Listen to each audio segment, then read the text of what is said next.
တိုင်းလူရှိကျင်တာဘာမှမဆိုဖြစ်နိုင်ပါလေစက်ခွင်တွေကအမှန်တရားကိုစ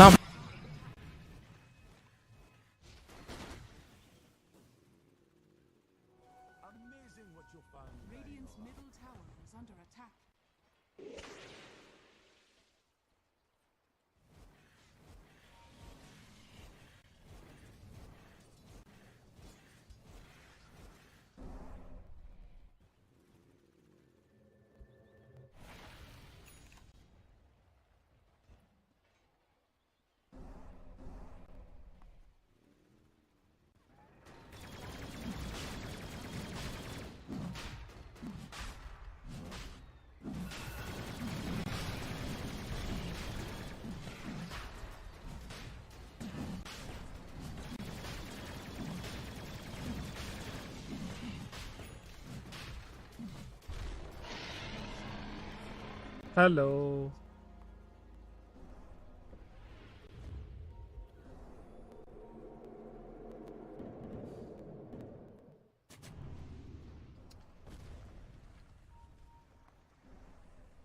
Hello, hello. Blue Shile, Blue Shile. I got Daniela. Daniela.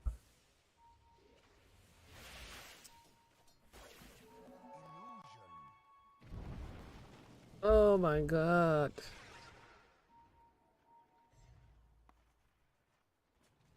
I know. Okay.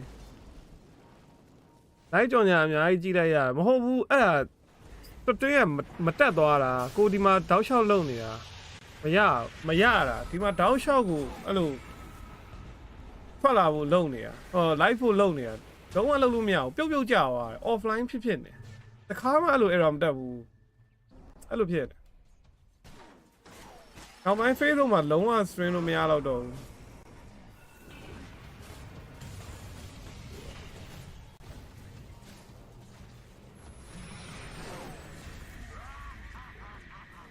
hello, Minglawa. No, you don't also have any.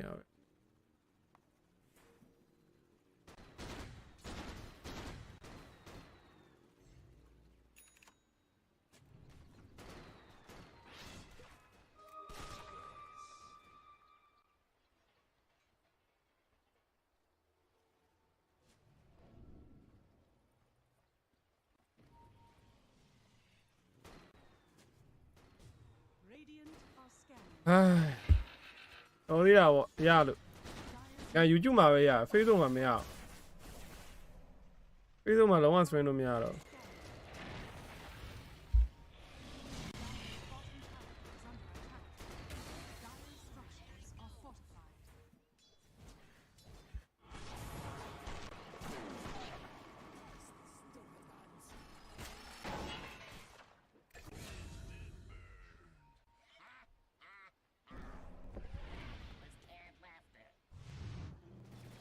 Well, I didn't man on the door, and the sun I'm little young. Shit. Gitani ave. You get don't say, Obama bone, no?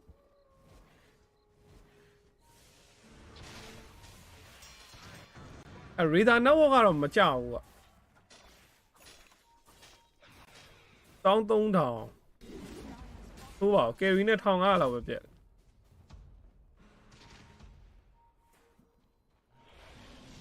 You know, like a chilo or yada. You don't may I let you.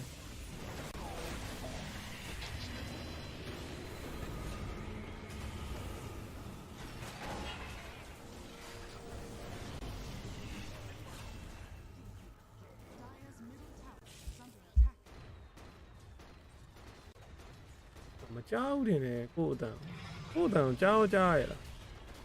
Hello. Charo.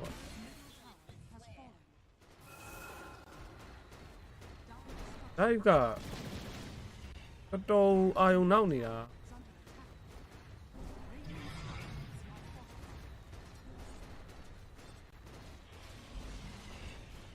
Where yes, it may do my deal. Oh, Eratania name a where baby. That's a chumney who only a two any. Gigi at the time. ကိုပြောပါတယ် duration under လို့ဒီကောင်တွေပွဲရလုံးဝ26မိနစ်မှာကတလန်းနဲ့စောင်းရဲမြန်လုံးနဲ့ shit မြန်ဆန်တော့လက်ရပါတယ်ဒီတိုင်းလေးပဲကြားရတယ် okay လို့ okay မသိဘူးဖြစ်နေတယ် error တွေကတက်လိုက်တာ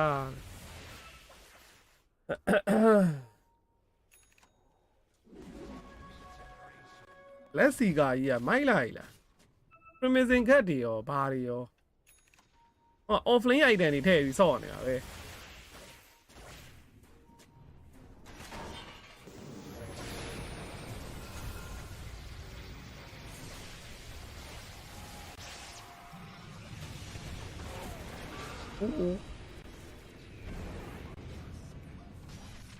Lotus oil ရယ် Blame ရယ် Authoring ဟုတ် Promising cat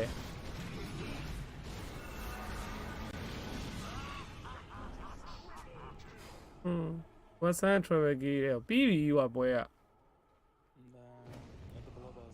Western ကတော့ချိုတက်တာပါတဲ့တာတာဗောလို့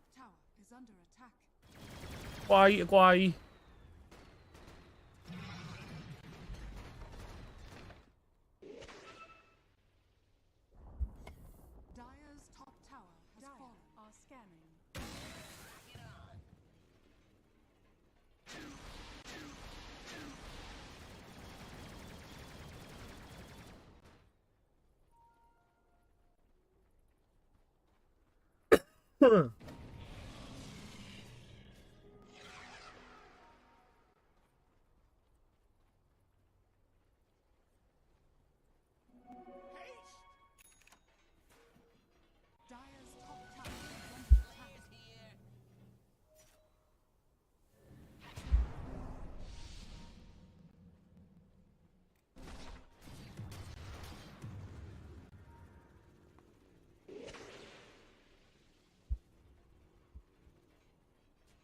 မင်းငိမ့်ထား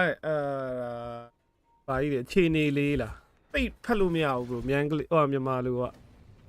ခြေနေလေးကမသိဘူးကိုလည်းမှ23မိနစ်လောက်မှစကြည့်လို့ရတောက်လျှောက်အဲ့ဒီ live error တက်တာကိုလုံနေတာ ਨੇ ဘယ်သူမှတော့မီးခေါ်လိုက်မရတော့သေးဘူးဘာအသေးချတာလား23ကောင်12ကောင်ချထားတာတော့တွေ့ရဒီကောင်လေးဟိုဘက်ကတက်လိုက်ဒီဘက်ကတက်လိုက်ပဲ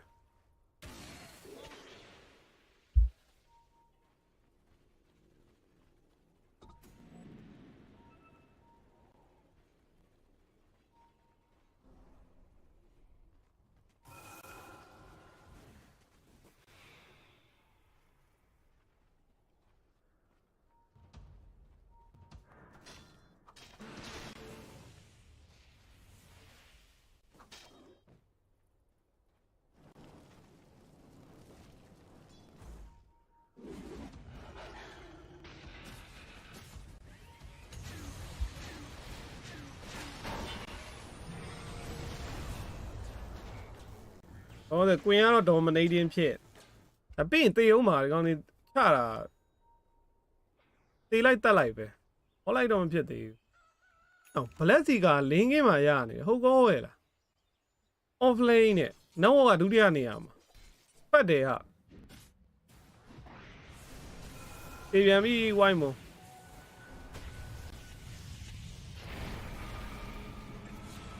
မဂါကြီးတယ်ကွင်ကမဂါကြီးဖြစ်နေပြီလုံး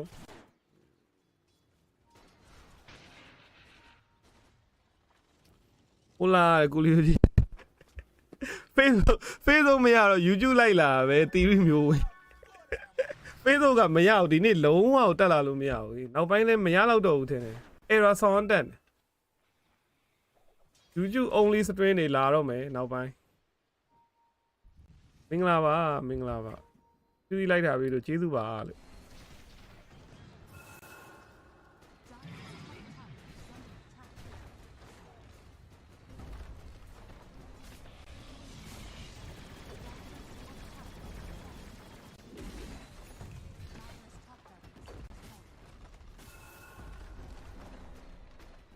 မကာနလန်နဲ့ဟိုကောင်လေးဘာမှချခွင့်လည်းမရပါဘလို့ဖြစ်တာပုံသွားကောင်လေးဟီးရိုးကအဲ့လောက်မပြတ်ပါဘူးကစားပေါက်ကွာနေတယ်ဟ ဒီတော့အဲ့လောက်မပြတ်ဘူးရေသားလည်း fan မဲ့ item မပါဘူးကကြီးပဲ BKB SN ဝိုင်းနဲ့ chain တူတို့ပါတော့အဲ့လို fan မဲ့ item လည်းမပါကျုံးပြီနောက်ဆုံးမှကတလန်းမကျန်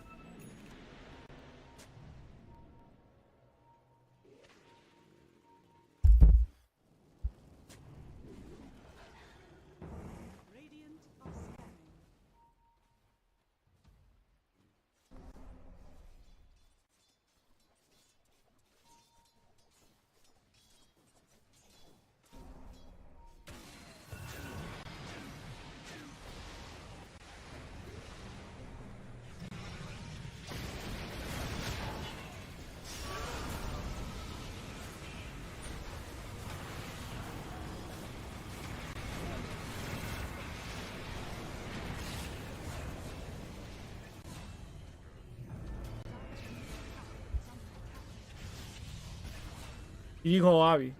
ဘောလိုက်မဖြစ်သွားဘူးဒါပဲလေဒါပဲလေဘောလိုက်မဖြစ်သွားဘူးတခါရေးကြီးတန်းခေါ်သွား32မိနစ် duration under ဘောလိုက် no ဒီကကောင်တွေကလုံးရင်အသေးလုံးတာအဲ့လို40 minute 43 minute over 9လား bro GG ပွဲတွေကို over မထည့်နဲ့လို့ဟိုပွဲစားတော့ပြောလိုက်ပါသေးတယ်ဒါပေမဲ့ခက်တာ live error တက်ပြီးအကုန်တစ်လေ under ပဲချမှာ40 minute under အဲ့ကောင်တွေကနှိမ့်နေတဲ့ပွဲဆိုရင်တော့ခန်းဘက်တစ်ခေါက်လေးဖြစ်ကြည့်လိုက်တစ်ခါတည်းတန်းအံ့တာအဲ့လိုကောင်တွေမရဘူးအဲ့ဒီကြီးကားကောင်တွေကသူ့ရော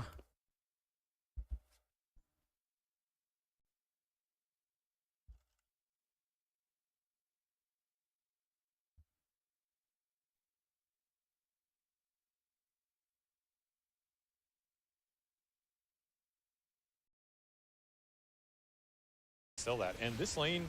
the Muerta Bloodseeker was just not really one. They didn't get enough out of it. I think this was the best team fight Tundra had all game. And yeah. It's one where Nightfall got the backside of the fight with the early BKB, find the gyro, take him out. You're feeling okay about it. You escape with some heroes.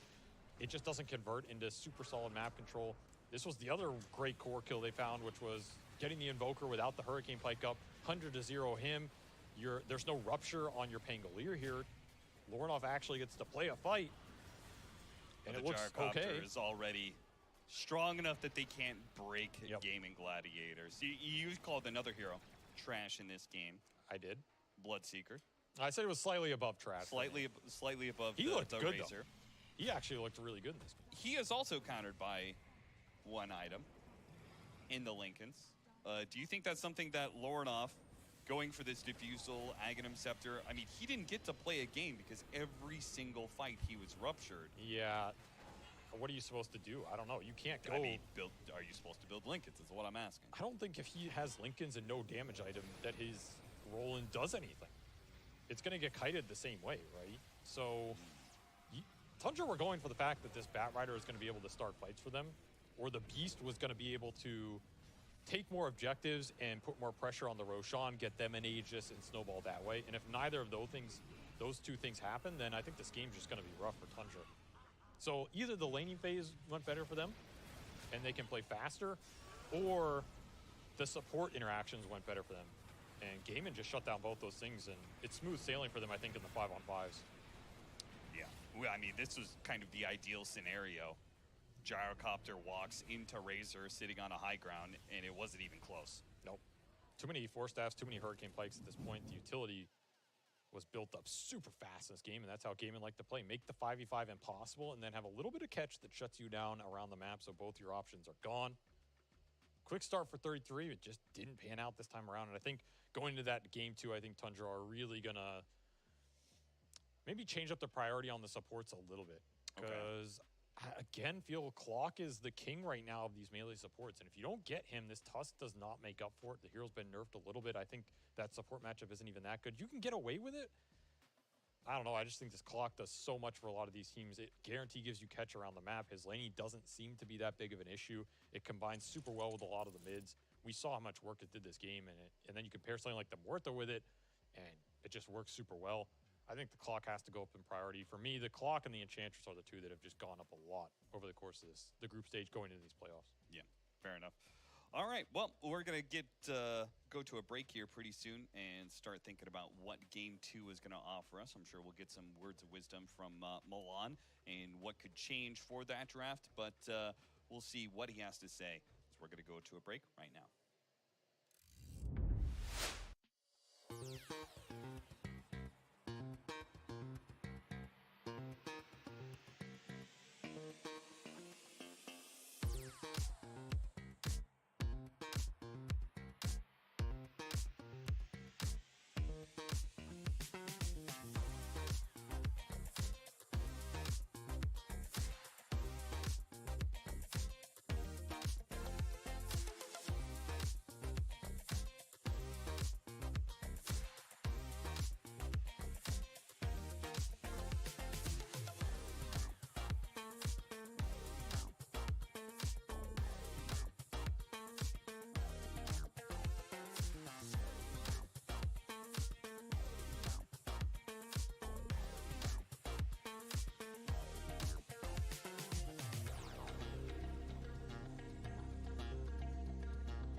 Heading into game 2 of Tundra versus Gaming Gladiators. Gaming Gladiators come right out the gate with a quick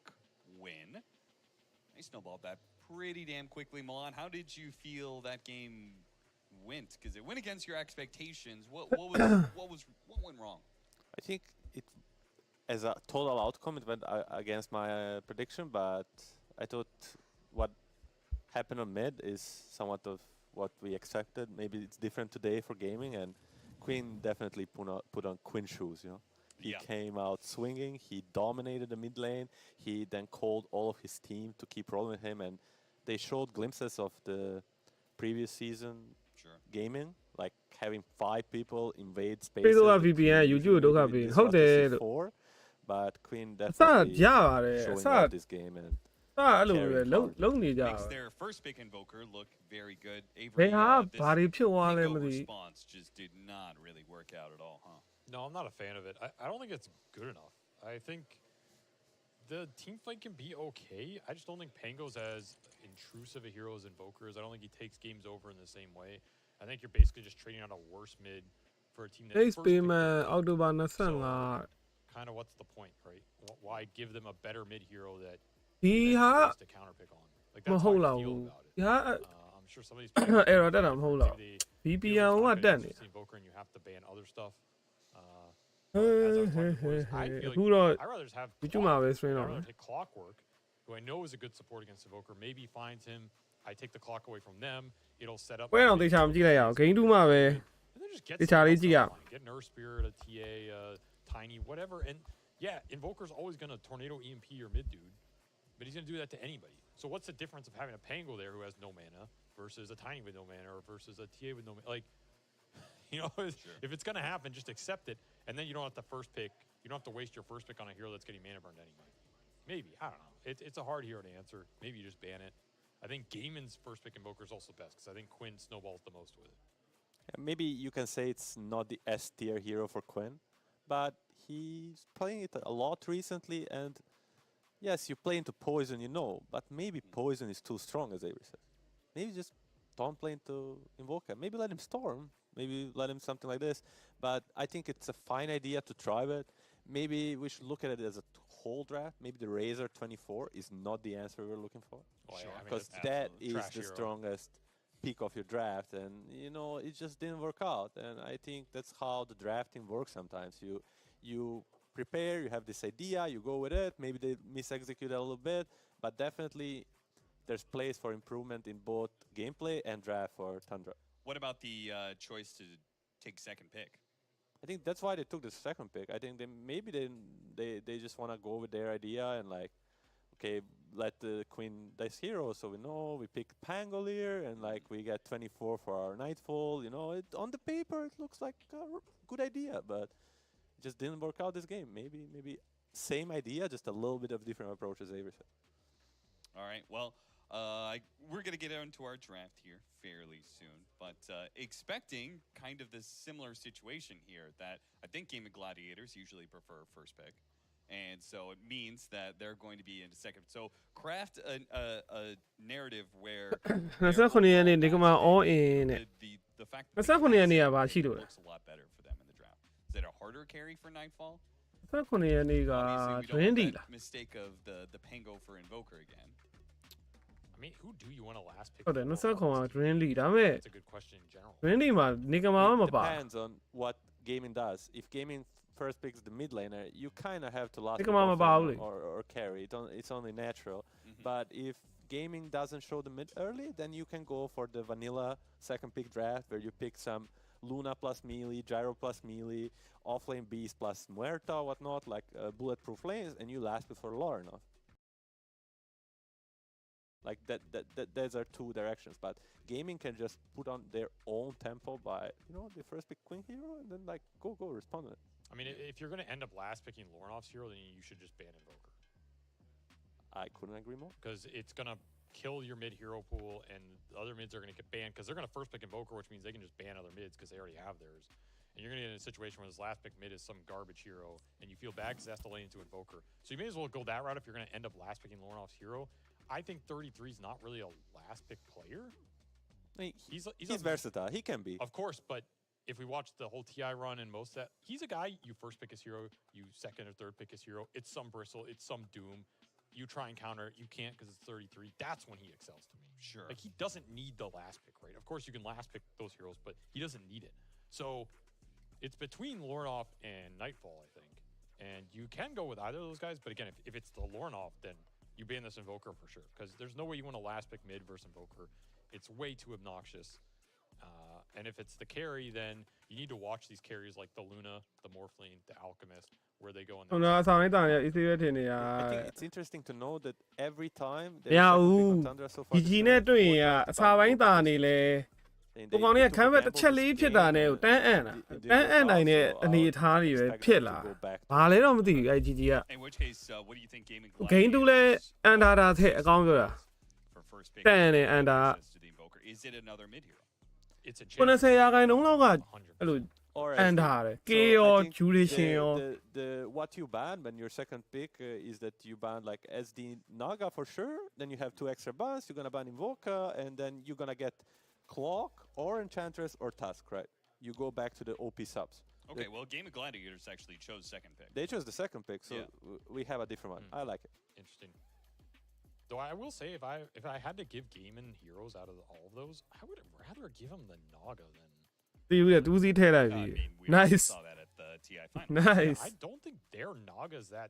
I mean, I think Naga's a scary hero, and I'm sure theirs is good, but they only ကျွ play. န်တော်ကောင်ကြောင်ပြောင်းနေပြီ They don't play it on cell. ဟာ white moon ဆိုရင်ပြုံးတော့မပြုံးနိုင်တော့ဘူးပုံမှန်ဆိုရင်ဒီကောင်တွေပြုံးပြုံးရွှင်ရွှင်ပဲအခုပြုံးတော့မပြုံးနိုင်တော့ဘူး It's been a long time ရုပ်တီကြီးတွေနဲ့ since TI. Maybe they ခေါင်းတွေခြောက်နေ a တော့ little bit on fire. Whatever, man. Like, if you give it and Cell replays that Naga, and it owns you with that, you live with that. You gotta make decisions at some point. So I don't know. I feel like there are ways that you can kind of make this Naga a liability for gaming, but of course, it's still Naga Siren. It's not an easy hero to answer. It might just mess up your offlane hero pool, and I'm not gonna ever tell a team not to ban that hero if they don't want to. So far, Gaming 2, I mean, most of the teams in this tournament just do the Naga SD bans from the second pick, and then they choose 2 more heroes, which now they will do the Naga SD, Storm, and Ange. So Tundra surprisingly bans the Invoker even from the first pick. So the 2 big mid laners that are first pick overall, they get banned. So there's gonna be the offlaners, right? The Bristle, the Doom. Bristol, Doom, or the power subs, right? Yeah, the Clock. And the Tusk. I feel like 30. I mean, it comes down to what 33 wants, but I wouldn't be surprised to see him take the Doom. He might think it's a good hero against Watson's hero pool, and then you don't have to worry about a bunch of carries later. ဟုတ်တယ်ဒွန်းရှိ I တယ် think Doom is also 33 very good Dawn. against the Bristle, and you block some of these frontline heroes from Ace as well. I would lean towards the Clock first pick or the Doom first pick here for Tundra. There is also Sanking. That Yeah, they did yeah. before. Wow I don't see this. Murata first ဆို Yeah, ဟိုးရ pick more. Where did that come from, Austin? ဒွန်းတွေရော pistol ဘက်တွေရောပူထဲမှာရှိသေးတယ် It's alright. I've been making fun of Austin because I think it's a Muerta patch, and I think this hero is going to be a premier pick. To be clear, I only had an issue with Muerta carry. Oh, whatever, man. I'm ဒွန်း totally တွေကလေး fine. တွေ YouTube ပါလာရပြီလားတဲ့ကြောင်ညာတက်နေတာကြောင်ညာကမဟုတ်ဘူး Supports of the patch, I think. တက်တာအစိုးရတက်တယ် Many of the initiators are Don't you laning saw you is at that? super good. Like, the laning on this hero is just absurd. The stat line, you just play it. Like, you play a pub on this hero, you just feel it. You get in there, you start right-clicking other supports. It's crazy good. Yeah, people kind of got better at Muerta too, and the facet, the Ofrenda, it does really help. People sometimes I hear people say it's a little bit of attack speed. No man, it's a lot of attack speed, and it can really make difference in this laning stage. And we saw what Tofu did last game. If Saksa can replicate, it's gonna be good. But they're gonna take the clock. So power supports exchange in the first phase. And in theory, Clock Hello, is what? good against Muerta. You just hookshot him, battery him. It's not a fun exchange for the Muerta in some ways. And back down in the room, I talked to Jenkins, and I feel like this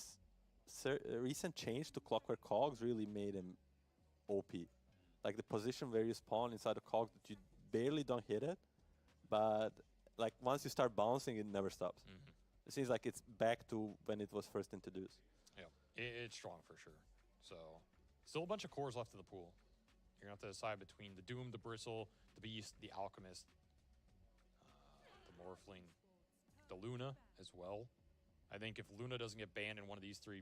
two teams is taking it. 29ရက်နေ့နေကမှာပါတယ်မလားတဲ့ဘတ်ဖုန်းနဲ့ Their support in the top, 22 you know. ခွဲလို့ပြ It's ထား really တယ် a nice pairing with this clock. နေကမှာမပါဘူးလေ I feel like the dark ဘယ်ပွဲကို Lord ပြော is နေတာ more 29ရက်နေ့က receptive ဒီမှာ to more Drinly for ပဲ lane ရှိမှာ secure and just overall control in the game. Yeah, I အမှလည်းနေက It's မှာ very very stable. ဟောပါတယ်ဒီမှာ And နေက the မှာ supports in this pack Sorry. bring a lot of stability in terms of lane နေကမှာပါတယ် presence and the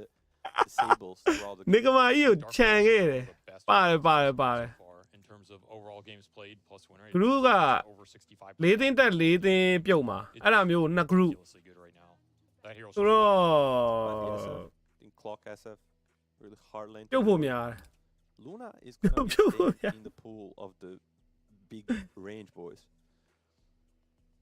Yeah, so Gaiman, they have an option to take Luna out of phase here if they really want to. Do they need to ban Doom? Doom has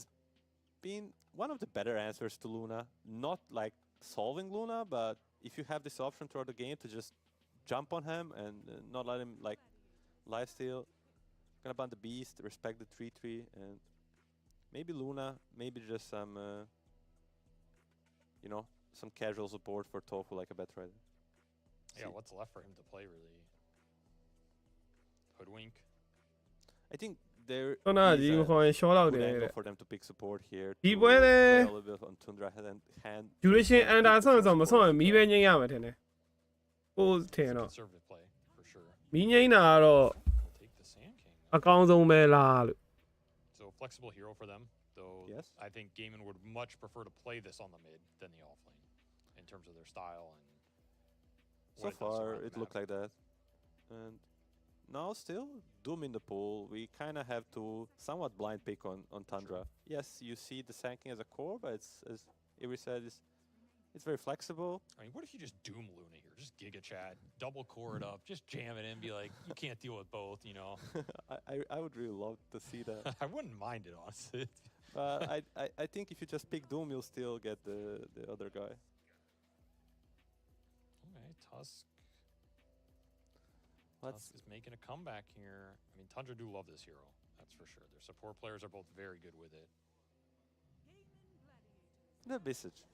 ယာတူရပဲသိန်းရောက်သွားယာတူရနားနေတာ bro Is it ယာ gonna တူ be ရ this Muerta ခဏ Visage? ဒီ professional Or scene is it ကနေ gonna နားမယ်ဆိုပြီးတော့ထွက်သွား push things up? Could be either, right? You can put သူ either. အနားယူနေတယ် Twitch မှာသူ streaming တွေလုပ်တယ် I played throughout my career a Nah, lot in neither, meta, no? and one thing I remember is that we didn't mind playing double range with the Visage, because just amount of harass we could put out and like the this is trading တဲ့ in the အေး lane ထွန်ဒရာ and visit ကို things, ပါလေ it will be fine.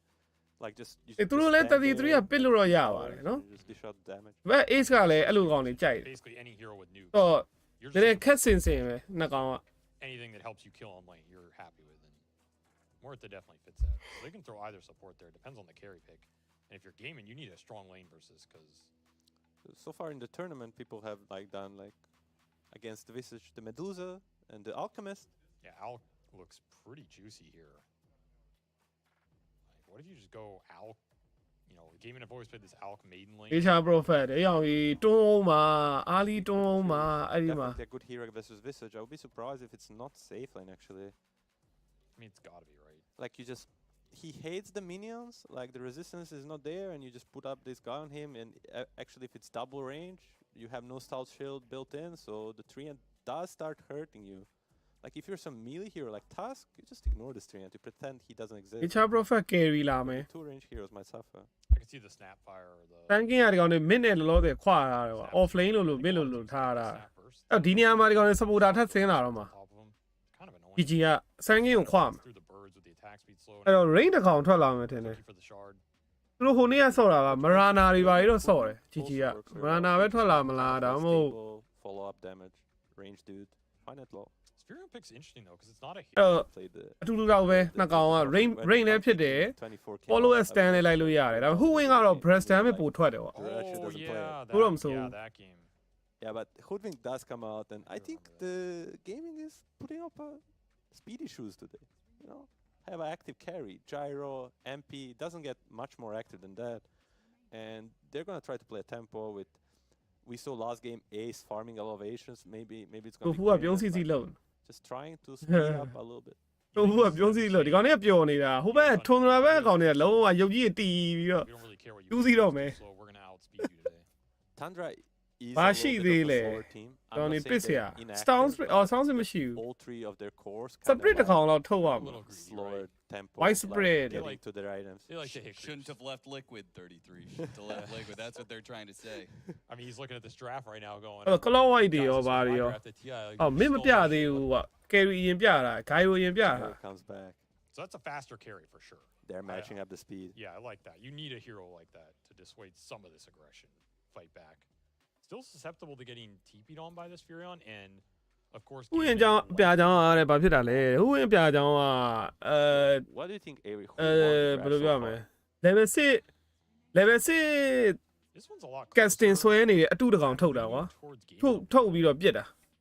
နောက်ပြီးအဲ့ဒီဟာက damage ကတဝက်ပဲထိရလားမသိ The execution's up. အပြည့်တော့မထိ You execute really well with it. You can kind of win any game. You can also throw any game. မန်ကီတင်ပါဆောဘန်းနေဆိုစမ်းကင်းမ But စ် I တော့ do မယ် think it's pretty dependent on what Ace gets here. စမ်းကင်းမစ်လောက်တယ် Which I think he again is probably looking at something such as the Centaur. Maybe Underlord, something to just push this lane and bully the gyro with aura. အေးအန်ဒါလော့ရှိသေးတယ်နော် And ဒီကြီးမမှာ let's pick အန်ဒါလော့စမ်းကင်းမစ်ဆိုလို့ရှိရင်ဒီကောင်တွေက nature prophet လည်းဂလိုပဲ damage than they did last အန်ဒါ time. လော့ကလည်းဂလိုပဲအဲ့နှစ်ကောင်လည်းအသေးဖိတော့မှာ You can never count out အထွန်နာနေနဲ့ဒီညမှာဘန်းရင်ဘန်း Yes, I mean, I think that's a problem for Bam will- because after တင့်တော်တယ်လို့တော့ပြောလို့ရတယ်အန်ဒါလော့ကြီးက and it's not clear Bam that een bit they won louder. the draft Bam so on. far. I think that's the problem because that's how it should look, and they're gonna bump ပတ် back and ပန်း Tundra. Usually they last pick Queen Hero in this position, but with in this specific matchup, I think also they might look for an ace here. I mean, Quinn's talking a lot, so I mean, they like how it usually goes in the team is that both off lane and mid lane, they're both gonna lay out the options, and you're just gonna go with what's the best, what's the juiciest. Yeah. 24 is supposed to be very juicy, which Razor last game was not arguably was very- not. not very juicy. So what looks juicy to you guys here? Show me the juice. Depends on what Tundra picks. They should pick some vanilla mid lane hero, Pangolier? Ember, Pango, Oh, yeah, that could signal the Ember with a Huskar ban. Earth Spirit. You know, Another fast fighter. Less susceptible to a last pick Bloodseeker, perhaps. You can put the Sand King mid now, though, easily. If you I think it looks Let's just play, hold on. fine. Sand King mid Second winလို့ရ middle. ပါ It's ပြီ just အန်ဒါ a လော့ fine matchup, and like he can also play အန်ဒါလော့ with ဆိုရင်တော့ supports, but what is the hero you go for? ကောင်းဆုံးပဲ Underlord? Ace. I mean, Underlord Double Yeah. always the global? first. I mean, there's Global. Underlord Centaur, right? Yes. That would be the just. ဝါချီလည်းမဆိုးဘူးဒါပေမဲ့အန်ဒါလော့လည်းမဆိုးဘူးဒါ ace ကနှစ်ကောင်လုံးကောင်းတယ်ဝါချီလည်းကောင်းတယ်အန်ဒါလော့လည်း Is ကောင်း there something out of box you're missing? Mm. I mean, some mids. အန်ဒါလော့ဆိုရင်လည်းအဲ့လို crimson cat တွေပိုက်တွေရမှာကွာ I mean, ဝါချီ either ဆို way, လည်းပိုက်ရ it မှာ has to be somethingနှစ် that ခုလုံး goes ကောင်း Crimson, right? It's just too good They're of an laughing aura. a lot. It's too good of an aura game, right? If you just put one of those two offlaners there and you get Greaves, Pipe, အန်ဒါ Crimson, လော့ဒါပဲရှိတ it's ယ် too ဒီ good. ကောင် Like, ဒီကောင် how do hero you ကြီး turn it down? Because all the damage on the side လက်ရှိ Tundra carry is ပဲ hero တွေ hot လဲ target split, right? You have this flak and လက်ရှိ gyro carry က ult, Luna Soul Assumption, you have this Morphling magnetize. You ဒါပဲ get an aura here, you အဲ့နှစ်ကောင်အဟော့ဆုံးပဲ much of that AoE damage. ပြီးရင် gyro It's too juicy နောက် to pass. I mean, also လိုက်လာပြီအခု gyro ဆိုရင်ပြန်လိုက်လာပြီ this guy will play an aura hero and do အဲ့ကောင်တွေပဲ single target heroes. He doesn't care. He's, ပတ်နေတာဗောနော်ပြီးရင် shadow fin ရှိမယ် One thing to notice in the game Ay, is that ay, theကောင်တွေပဲ people ပတ် are နေတာ very global. တခါတလေဒီလိုပွဲဆို nature prophet ထွက်လာတော့ဒါပေမဲ့ nature prophet အဲ့လိုတခါတလေမှထွက်လာ But Nature's Prophet, Pitlord, they can be anywhere at any moment. And for me, it comes down to this offlane of Tundra. How can they do? Can they put up a speed? Because if they don't, the gaming will bring the speed themselves, and it's going to be hard for Tundra to match it. well, you guys said that Nature's Prophet, you can win any game with it. You can also throw any game with it. Does that mean that there's a lot of attention to Watson for this one? Because he does have that freedom of white. There's going to be this 3-man kill squad of Sand King, Hoodwink, and Clockwork running around. Watson has to pick and choose what fights he wants to show up to, right? I think there's a lot on this game. I think this game just comes down to the Visage versus the Furion, honestly. Okay. Which of those wins gets out ahead first, does well in the lane, and then can snowball the map. Because if this Visage doesn't have a good game, I think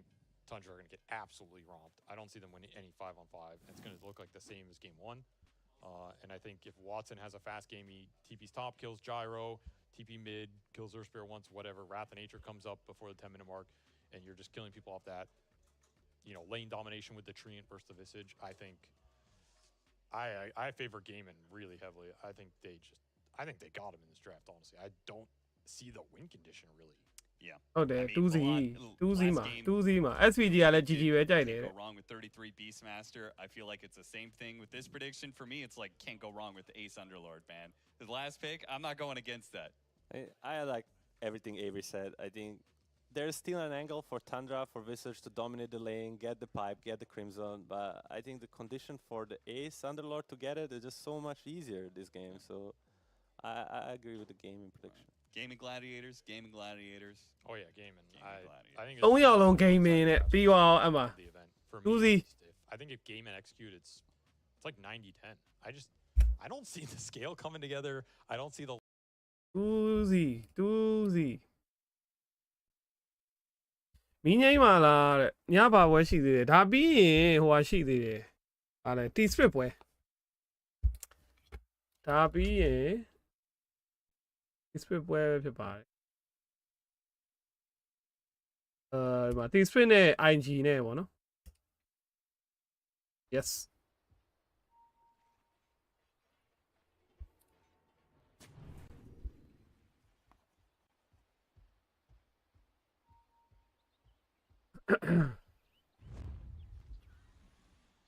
မီးပဲညင်ကောင်းမလား What I know let's go 2-0တင်တယ်မဟုတ်ပါလားဟုတ်တယ်ဒီပုံစံတိုင်း draft အရာကလည်းကိုလည်း GG ပဲကြိုက်တာဟိုကခံပေါ်ကလည်းဆောင်းမြင့်တယ်ဂလိုပဲနှကောင်နော်သွားလေရအရက်ကိုပြုတ်ကြလာလို့ရတယ်ကျွန်တော်ဘက်တစ်ခုပဲအဲ့ဒီ visit ကြီးအားလီဆောင်ကြံပြီးပွဲထိန်းထားနိုင်မှာရအဲ့ဒါလည်း visit က nature prophet lane ကိုဒီကောင်မအုံးနိုင်တော့ဘူးထင်တယ်အရင် rain hero လည်းဖြစ်နေတယ်ကွာပြီးတော့ RS ကခတ်မယ်ထင်တာပဲဘေးနာပါလာတဲ့ position 4က rain ကောင်ဖြစ်နေပုံမှန်ဆိုရင်အဲ့ဒီvisit နဲ့တွဲတဲ့ကောင်တွေက melee ကောင်တွေတွဲဝင်လုံးတဲ့ကောင်တွေတွဲတော့မှ lane ကပို့ပြီး dominate ဖြစ်တာကွာဥက saxa လည်း rain နှစ်ကောင်လုံး rain ဆိုတော့တိတ်လုံးလို့မကောင်း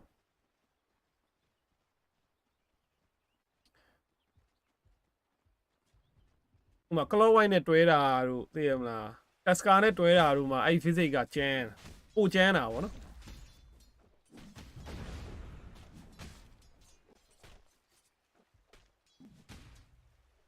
ជីជីလာဟုတ်ပါတယ်ជីជីပါဒီပွဲကိုជីជីကြိုက်တယ်မတ်အန်ဒါမတ်အန်ဒါမဟုတ်ဘူး duration အန်ဒါကြိုက်တယ်အဲ့ဒါအောင်မှခေါ်လိုက်နိုးကြိုက်တယ်ခေါ်လိုက်နိုး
လေမဆန်းကြီးက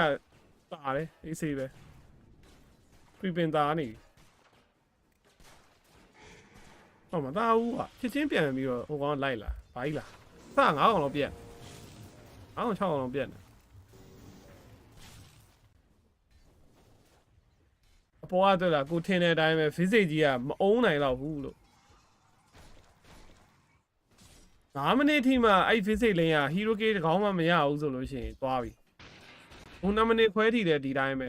သူတင်ကိုတင်ဖြစ် nature prophet ခရီးစားနေရ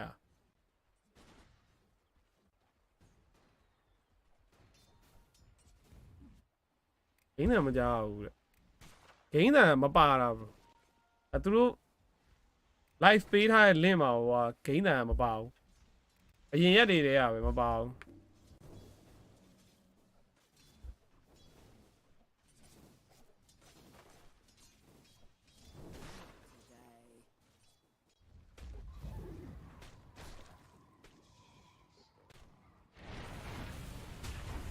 အဲ့တော့အောက်မှာကေးစားဖြစ်ပြီ okay white မို့ဖတ်ပလက်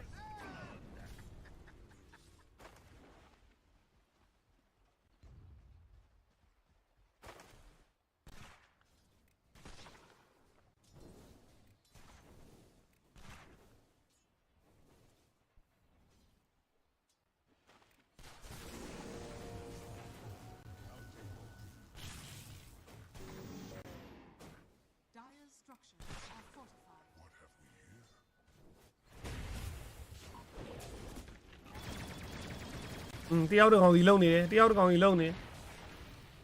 night 4က2 full ကိုလုံတယ် white မို့က ace ကိုလုံတယ်ဟမ် target က2ယောက်တည်းထိန်းနေလို့ဒါပဲ target ကမတူကွဲတယ်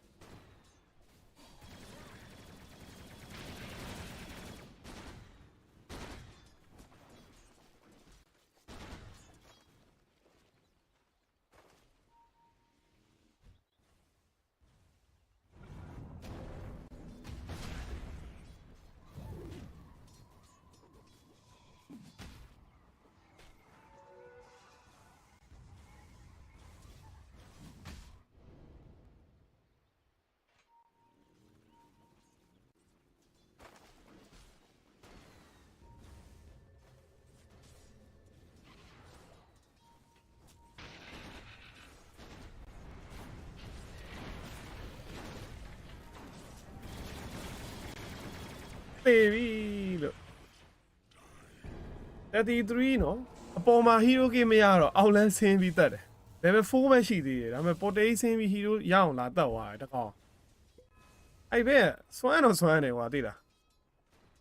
သူ့ hero ဘယ်လိုမျိုးတာရအောင်လုပ်ရမလဲဆိုတာသိပေါ်မှာပေတေးပြီးထိမ့်မနေတော့ဘူးသူအေးမရနိုင်မှန်းသိတော့အောက်ကိုဆင်းပေးလိုက်ပြီးတော့အပေါ်ကိုဂိမ်းနဲ့ပြန်သွားတယ်အဆင်ပြေတယ်မန်ကိုနှလုံးလဲပါတယ်မန်နာကိစ္စမရှိဘူးသူ့အတွက်နောက် visit ကလည်းကိုစိုးကပြောဆိုအဲ့လိုအားလီပိုင်း lane ထဲမှာတည်းက lane stage မှာတည်းက hero key တွေရထားမှာသူ့ရဲ့ online ဖြစ်တာအဆင်ပြေတာသူ့ရဲ့ဟိုပါပေါ့ first ကပေါ်မှာ Watson မှာထပ်ရတာတယ်သူ့ရဲ့ first ကဗာလဲ level 2 ပေါက်ဆိုင်ဟိုပူဖြစ်တာကွာပတ်စံပူရတာဆိုတော့ပြည့်တဲ့အတိုင်းအဲ့တော့အပေါ်မှာတကောင်ထက်ရလိုက်တယ်အဲ့ဒါသူ level 2နဲ့မစားလိုက်ရဘူးရိုးရိုး physical ကြီးစားရတော့ဘောနဲ့ကိုမရအောင်အဲ့ဒီခွဲတော့ရှိတယ်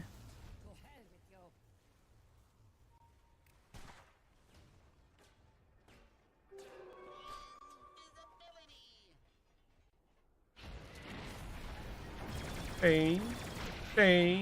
တော့ပြီး ace ဒါမဲ့လည်း nature prophet ဘာညာဆင်းလာအောင်မသေးသေးဘူးမသေးသေးဘူး snowball လောက်ထားသေးတယ်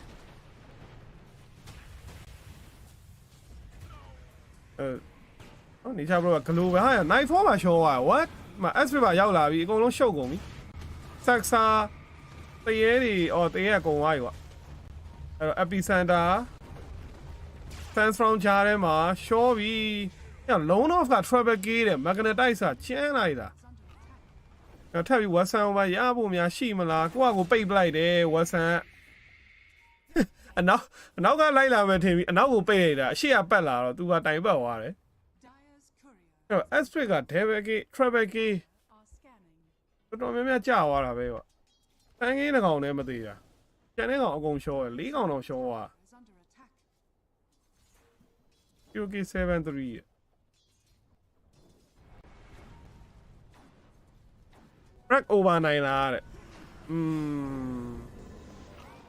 ကိုတော့တိတ်မထင်ဘူး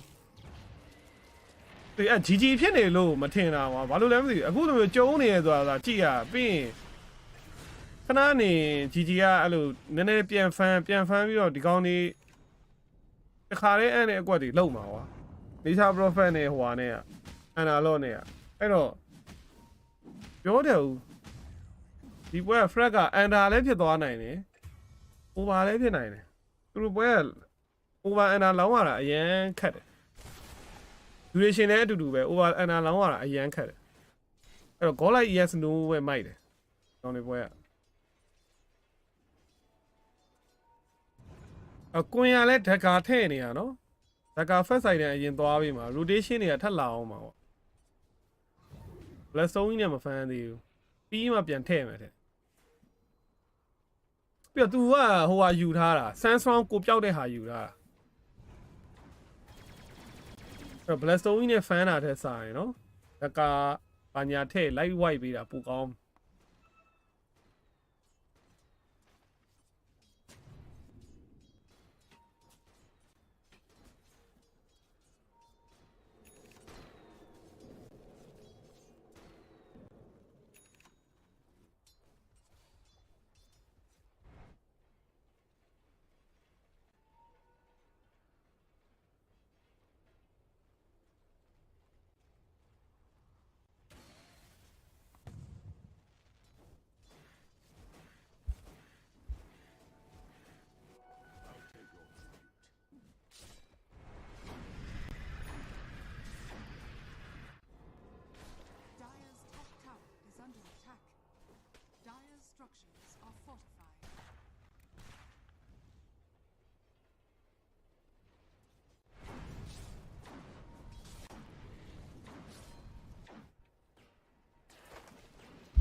ဟယ်လို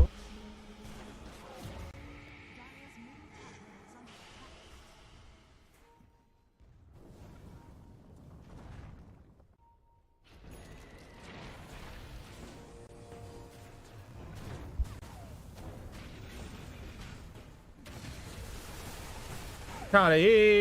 မ epicenter ကြီးဟိုမှာ33ကကြံခဲ့ပြီလား Borrow Strike မမီဘူး Borrow Strike တိုးနေတယ်အတိုလေးဖြစ်နေတယ် Borrow Strike ကလောလောဆယ်1-1 trade ပဲကွာအထွန်သွားလည်းအားလေးပြန်ကျုံးတယ် visit အားနဲ့နောက် Gyro ကလည်း fighting carry ဆိုတော့သိရမလားလိုက်ပြီးတော့အားလေးလိုက်ပေးလို့ရတဲ့ carry ထဲမှာပါ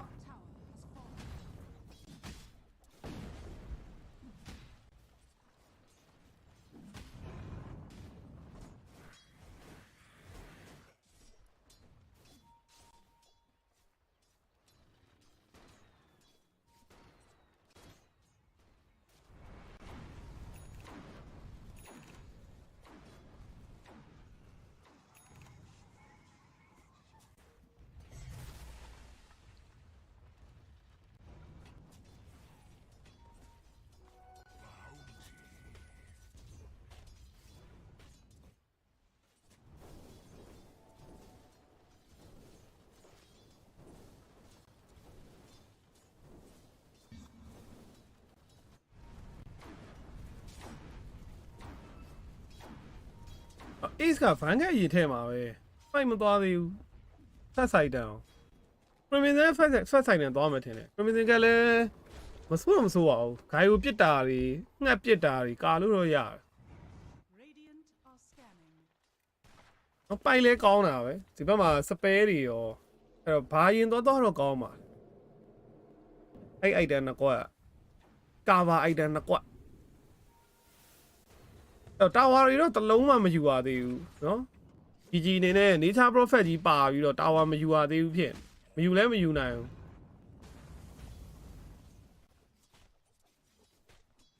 ဆန်းကင်းတော့ဓာတ်ကရနေပြီဟိုမှာတိုဖူက smoke ဖို့စောင့်နေအနောက်မှာသူ smoke အိုးရအောင်တနဟဲ့ဝိုင်းလေဘော်တယ်လဲရအောင်တနိုင်လဲဖြစ်သွားတယ်ဒိုတာ2တွေ့လိုက်လား the fuck Dota 2 stay beta version aspect က run ရသွားတယ်ဟိုမှာ border ထဲမှာ haze ကြီးနဲ့တိုဖူကလည်းတနိုင်ရသွား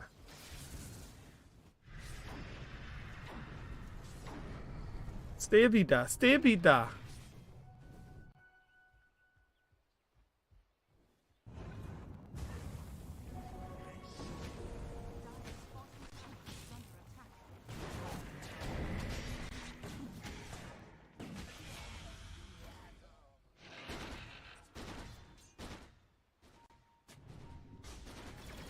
အဲ့တော့ဓာတ်က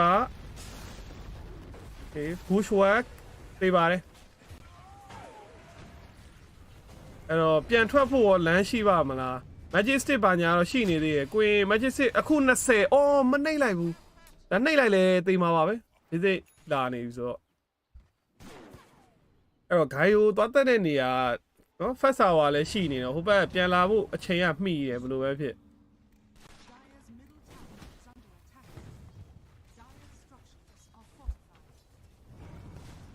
ထွန်ဒရာလည်းမခေဘူးပြန်ချနိုင်တယ်ဒီမှာ game 2မှာ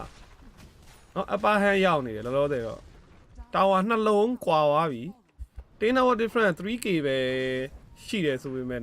map advantage ကအရင်များသွားပြီဒီမှာတက်တာဝါပါထပ်ယူဖို့လာပြီတက်တာဝါဆို T1 တက်တာဝါပေါ့နော်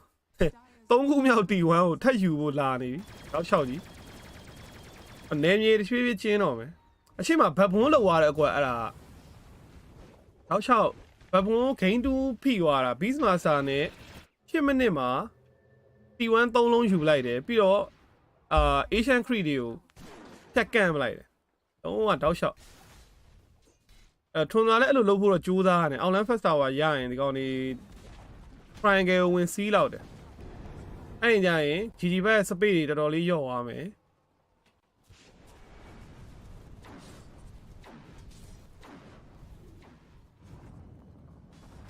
ဘယ်လိုအချိန်တွေဖြစ်နိုင်လဲ GG နိုင်နိုင်လားအောက်ကြီးဖြစ်နေပြီ GG ရလားနိုင်နိုင်နေတကယ်ဆိုရင်တော့နိုင်နိုင်တယ်ပဲပြောရမယ်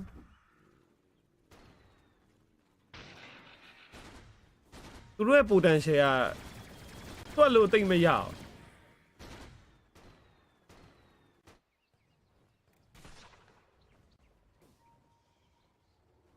အဲ့တဲ့တပွဲလောက်ပဲနိုင်လိုက်ရင်တော့ဒီကောင်တွေကတခါတည်းအဲ့လိုဟိုတာဝါတွေ15လုံးလောက်ဖြတ်ယူနိုင်တယ်အဲ့ကောင်တွေက push တာအရန်ကောင်းတယ်စနစ်ကြတယ်အဲ့ကောင်တွေဆိုဦးဒီကောင်တွေဘာလို့ပြန်စောင့်နေတာကွင်ကို blastone ပြန်သွားခိုင်းနေတယ်နည်းနည်းပြန်ဖမ်းနေတဲ့အနေထားရောက်သွားပြီနောက်တော့မပြတ်အောင်လို့ခွဲပြီးပြန်ဖမ်းနေရပေါ့နော်အောက်မှာတကောင်ဟိုးပေါ်မှာတကောင်အလဲမှာ3ကောင်ပြန်ဖမ်းနေအဲ့ထွန်ကအတာပဲရောက်သွားပြီဆိုတော့ guy က stat တွေစားနေပြီကွာ low pressure ကြီး low pressure stat တွေစား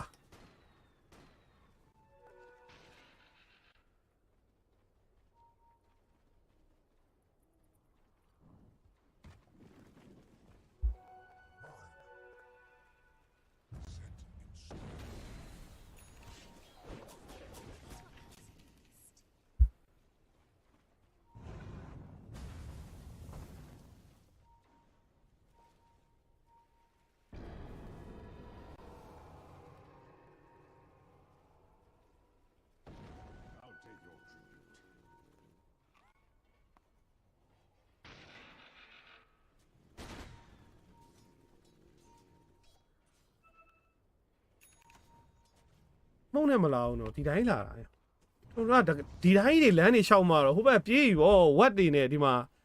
river နာမှာဝက်တစ်ချောင်းရှိတယ်အဲစမုံနဲ့မလိုက်ဘူးဒီတိုင်းတွေလမ်းတွေရှောက်ပြီးလိုက်နေတယ်အဲ့ဒါအချိန်တွေကုန်ပြီ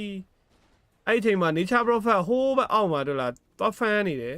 အန်နာလောကသူတို့ဘက်မှာသူတို့ဘက်ဒီဘက် free အုပ်အကြီးကိုဖမ်းတယ်ကွင်ရလဲဒီမှာဖမ်းနေတယ်အချိန်တွေအများကြီးရသွားပြီနော်အဲ့ဒါအဲ့လိုမြက်ကန်းတစ်စီမကြောက်ဖြောက်လိုက်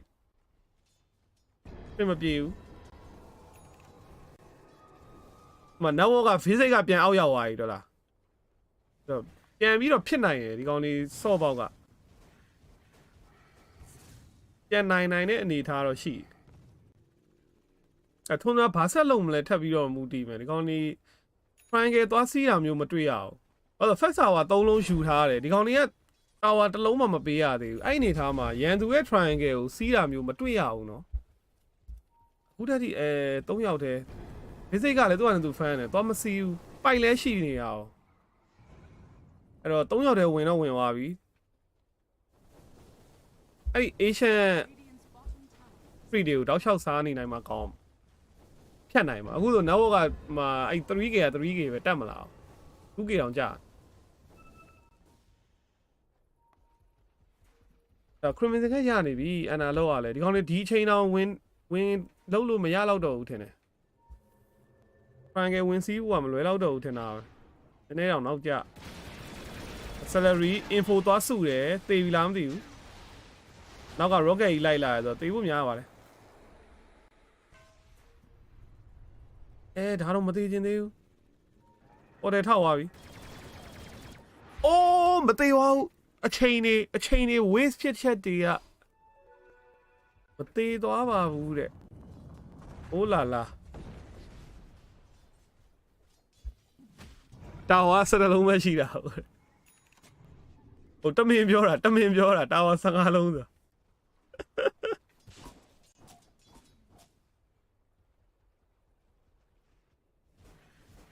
Western BKB ရတော့မှဒီကောင်လေး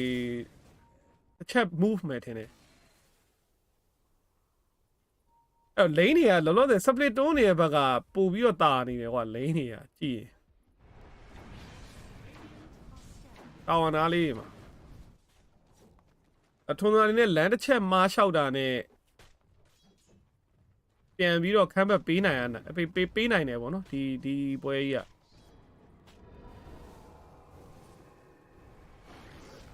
အချက်မှမမားဘူးတော့လို့မအမီးဆွဲမဲ့ကောင်နှစ်ကောင်စမ်းကင်ရောကလောဝိုက်ရောလမ်းလျှောက်တာမားဝိုက်ဆိုတာနဲ့တက်တိုက်ပဲ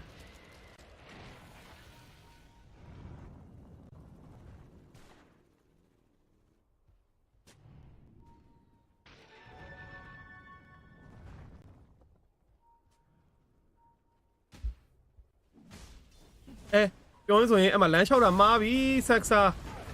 အကောင်ရှော loan off က BKB ရှိတယ်အများကြီးမပေးလိုက်ရဘူးပေါ့ဆက်ဆာတကောင်တွေကကိစ္စတော့မရှိဘူးအဲ့အတွက်ကို epicenter ပေးလိုက်ရဆိုတော့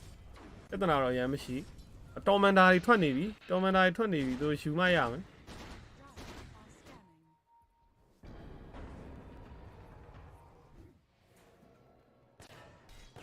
ဒီကောင်ကသူများတော့ free လာစားနေကွာ salary က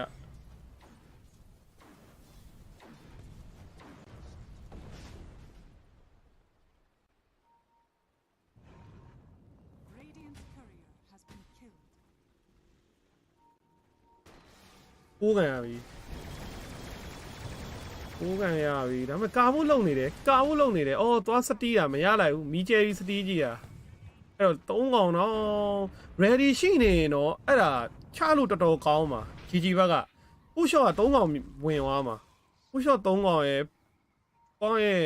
data profile စစ်တွေပါရင်လည်းလာကြပြီးပြင်အကုန်သေသွားနိုင်တယ်စောစောအချိန်နေအနေများ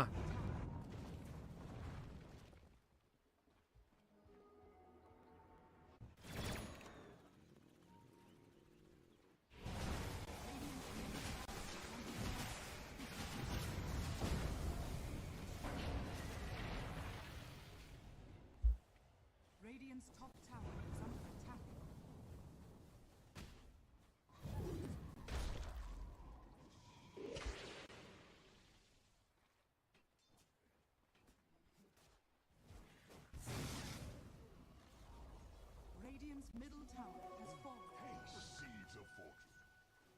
I'll take your tribute.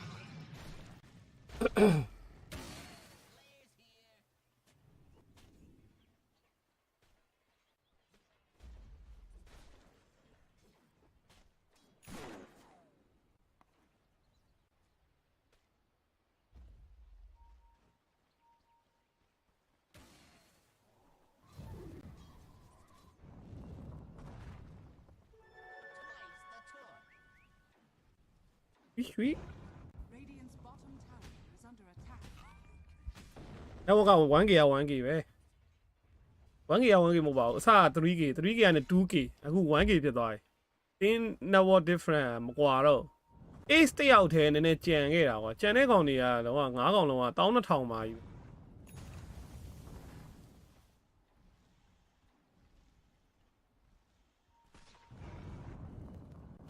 Radiant are scanning.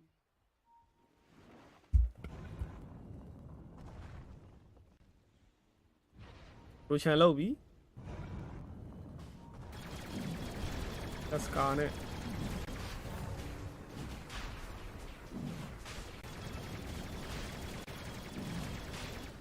ရိုရှန်လည်းအမင်ပေးလိုက်ပြီကွာအဲ့ရိုရှန်ပေးတဲ့အချိန်မှာစပေးအကုန်လုံးတမန်လုံးမှာရှိတဲ့စပေးအကုန်လုံးစားနေပြီအဲ့တော့ now different GG ဘက်ကိုတော့ပြန်တော့ရောက်လာပြီ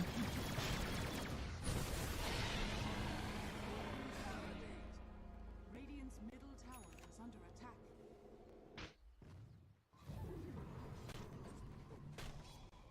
Radiant's top tower is အဲ့တော့စမ်းကင်းတဲ့ BKB နဲ့ကွာတုံတော့စုံသွားပြီ GG ဘက်ကပြန်ချဖို့ဒါပေမဲ့သူတို့ပြန်ချဖို့စုံတဲ့အချိန်မှာ has fallen. ဂိုင်ရိုကအေးဂျင်နဲ့မချတော့သေးဘူးထင်တာပဲထပ်ပြီးတော့ red on မှာဟိုမှာ nature profile လည်း BKB နဲ့သူ agent battery တော့မဆိုင်တော့ဘူးအဲ့ထပ် red လောက်တယ်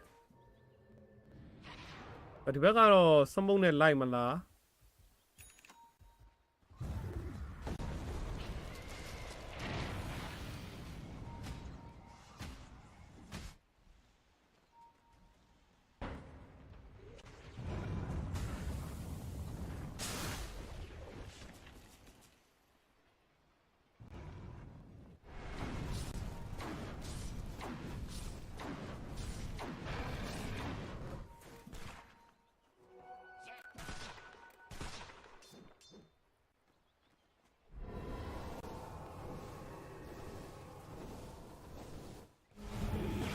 အောက်မှာဆက်စားဝိုင်းနှစ်ပန်ချင်းခံရပြန်ပြီ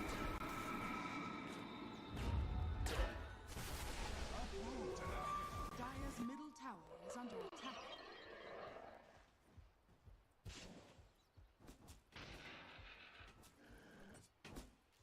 Dire are scanning. first hour တွေကဘာမှမဟုတ် nature profile အကောင်လေးတွေနဲ့ကြည့်အောင်ယူနေတာအပေါ်လန်းဆိုလဲအဲ့ nature profile အကောင်နှစ်ကောင်နဲ့ယူသွားအဲ့လာပြီးချပြီးဟိုမှာ KG နဲ့အဲ့မှာဆန်းကင်း level 6 damage ပါထိသွား sharp shooter damage ပါထိသွားသူ BK မကြီးခင်ကိုအဲ့လို spare damage အများကြီးစားလိုက်ရတာသိသွားပြီအဲ့လမ်းမလျှောက်ပါပြီချက်ပါပဲ agent နဲ့ guy ကိုလည်း full power fight ဆိုတော့ပြေးရတယ်ပေါ့ရုပ်တရက်ကြီးအဲ့လို GG ရဲ့ battle power တွေကတွေ့လားအဲ့လိုမျိုးဘာမှမသိလိုက်ဟိတ်ကြီးနဲ့ထွက်လာတယ်နေချဘရဆင်းလာတယ်ဘန်တကောင်ပြောက်အဲ့တကယ်တမ်းဝင်လောက်တာကတော့ထွန်ဒရာကလူနဲတယ်ဆိုပြီးဝင်လောက်တာပဲချစ်ချင်းလူကပြေးသွား9ယောက်ပြေးသွားတိုဖူးလဲသူ့အနေနဲ့သူနော်ဟိုမှာဂလိပနာတွေပါရနေပြီနောက်ကနေဒါမှမထွက်အဲ့တော့ဒီဘက်မှာ ace crimson cap ပိုက်နေမသေးတော့ဘူးပြန်အောင်ချလို့ရတော့တယ်အဲ့ရမှာ snowball western BKB ရှိသေးတယ်နော်အဲ့နောက်မှာ claw white ဖမ်းပေးထားသေးတယ်33ကိုအဲ့မှာလမ်းမရှောက်ပြီး33ရှားထဲမှာညက်သွားပြီကွာအလဲအကွဲပဲ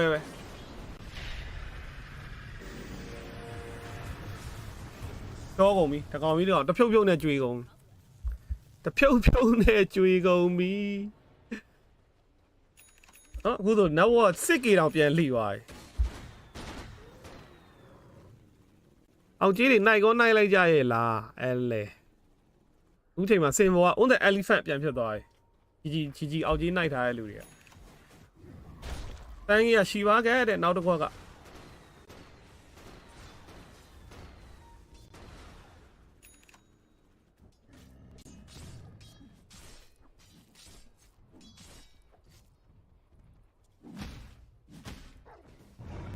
ထွန်ရာအပိုင်နဲ့ဂိမ်းလူခမ်းဘက်မှာ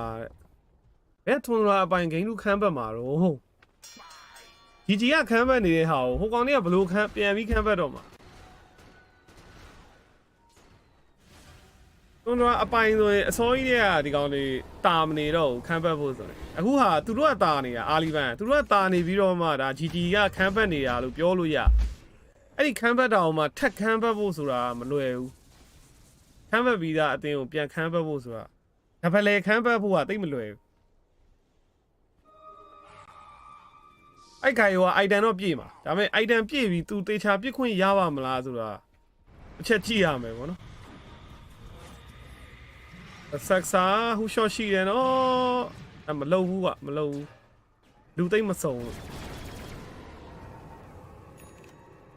အဲကျမ်းပါနိုင်တော့မယ်ခိုင်ကကျမ်းပါအခုလဲကျမ်းနေပြီ item 3ခွက်ဒီကောင် item ကပြည့်ကိုပြည့်ပါဘတ်တယ်ဟိုဘတ်တယ်အောင်ပြည့်တယ်တင်းမှာ तू ပဲအဲ့လိုခရီကိုမြန်ဆန်ဆန်နဲ့များဆဆစားနိုင်တာကွာသူကတော့ item ပြည့်မှာအသေးချပဲအဲ့ဒါသူ့ရဲ့ attack range ကနည်းနည်းတူတယ်ဖွာပြစ်နေတဲ့အချိန်မှာပဲရမယ်ပေါ့နော်ကျန်တဲ့အချိန်ကသူ light ပြစ်ကအခက်လိမ့်ပြီးနေ Nature Prophet နောက်ပိုင်း sprout တွေကအာယုံအကြီးပေးမှာ sprout leash တို့ပါလို့ဆိုရင် Tasker တို့ Aspe တို့တော်တော်လေးအားတိုက်ဖို့ရှိတယ်ဂိုင်ကောက်တာအခုတည်းတော့မှ Qualin Blade လေးကင်ခွင့်ရတော့မယ်အဲ့တန်း9ခွက်ပြည့်သွားပြီဆိုရင် Qualin Blade မရတော့အဲ့လိုအနေထားမှာ sprout နဲ့တိုင်နေပတ်လာဆိုတော့ GG ပြန်ပြီးစမုတ်ထားပြီဒီကောင်လေးနည်းနည်း item လေးလည်းရအသာစီးလေးပြန်ရလာပြီဆိုတော့လည်းသူတို့လိုက်ကျုံးပြီပေါ့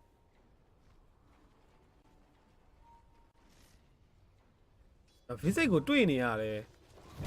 ဟိုမှာအပေါ်ကဝက်ကြီးနဲ့တွေ့သွားဒီမှာ Nature Prophet ကြာလာတယ်ရှော့လိုအနာတော့ပါကြာလာအောင်ပါဒီကောင်လေးက3ကောင်တွဲသွားရုံပဲကြိုက်တဲ့နေရာကို3ကောင်တွဲသွားလိုက်နောက်2ကောင်အမီလိုက်လာနိုင်တယ်အဲ့တော့မမ move နေတဲ့အပေါက်ကတော်တော်ကွာတယ်ပေါ့နော်ချိန်သိမ့်မပေးရဘူး3ယောက်တည်းပဲရင်းကွာ9ယောက်စာအဲ့လိုခန်းတဲ့သဘောမျိုးဖြစ် Radiant structures are fortified. Pike မပါဘူးလား Pike မသွားရသေးဘူးဒီကောင် BKB အပြာကြောင်း Daedalus အဲ့တော့မှနောက်တစ်ခွက်ဟိုဒါ survival ထပ်ထည့်တာစေတန်းနေပေါ့နော်အဲ့တော့နောက်ဆုံး5ခွက်မြောက် item ကိုသူ Pike သွားမှရ Radiant's top tower has fallen. Pike မသွားပဲ fly တွေပါရှောက်ထည့်ရင်တော့အင်မပြေလာဘူးထင်တာ Radiant's Dio Fury under attack. Fury ထဲလို့ရတယ်နော်တကယ်ထဲချင်ထဲလို့ရတယ် Nature Prophet ပါလို့ဆိုပြီးတော့ဒါ Dio Fury သွားချင်သွားလို့ရတယ်ဒါပေမဲ့ပေါင်းတယ်ကွာအနည်းဆုံးတော့ဟုတ်လားအဲ့တော့အဲ့အောင်ကျုံးပြီမှာ Claw White အရင်ဆုံး show ရတယ်မပိုင်ပဲသွားလှုပ်တာပောက်ကုန်ပြီမပိုင်ပဲသွားလှုပ်တာတိုဖူးကမောက်သွားဖို့များတယ်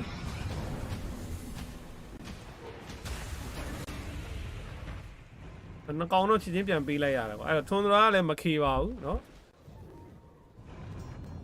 မပိုင်ပဲလာလှုပ်လို့ကတော့လိုက်တက်လို့ရတယ်ဒီကောင်တွေရဲ့အုတ်ကလည်းတောင့်တယ်ကွာအဲ့ second tower ကိုလာပြီးတော့ထိပါတဲ့အနေထားဖြစ်သွားပြီသူတို့ second tower ကအခုမှထိတာနော် GG ကအပေါ် second tower စောကြီးတယ်မှာကျိုးနေသူတော့ဘက် control ကွာတယ်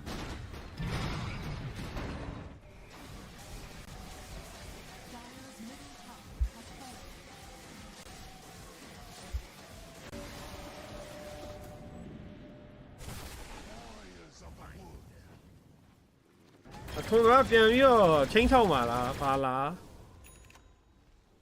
33ရှိပါခဲ့ရရင်တော့နည်းနည်းပြန်ချင်းချောက်လို့ရအောင် second rotation ထွက်ပြီဒီတစ်ခေါက် second rotation လာချလောက်တယ်ဒီခေါက် second rotation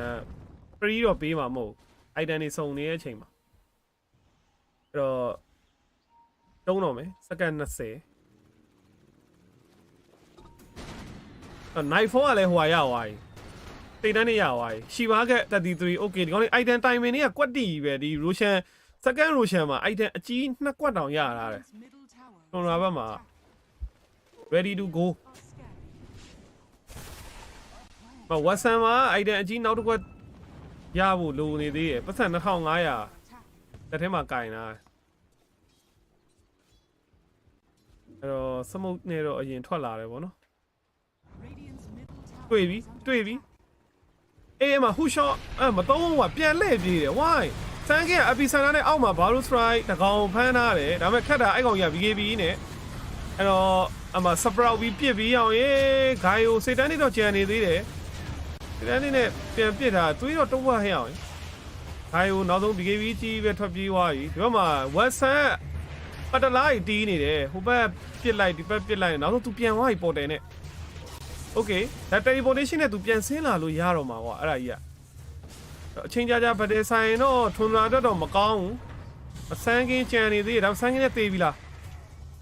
ဆန်းကင်းနဲ့တေးပြီလားမတေးသေးဘူးအဲ့တော့ night 4ကတော့လွတ်သွားတယ်အော်နှစ်ကောင်နော်လွတ်သွားတယ်ပေါ်တဲနဲ့နှစ်ကောင်တော့အဲ့တော့ battery ကချတာချတကယ်တမ်းတေသွားတော့လေ supporter 3ကောင်ပဲတေသွားတာကျန်တဲ့ကောင်လေးတကောင်မှမတေဘူးဗောနော်အဲ့ Russian timing BKB တွေမရှိကြဘူး spare တွေလည်းဒါမရှိကြဘူးပြောလို့ရတယ်ဒီမှာ epicenter မရှိဘူး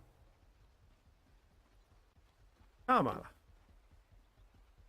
Dire are scanning.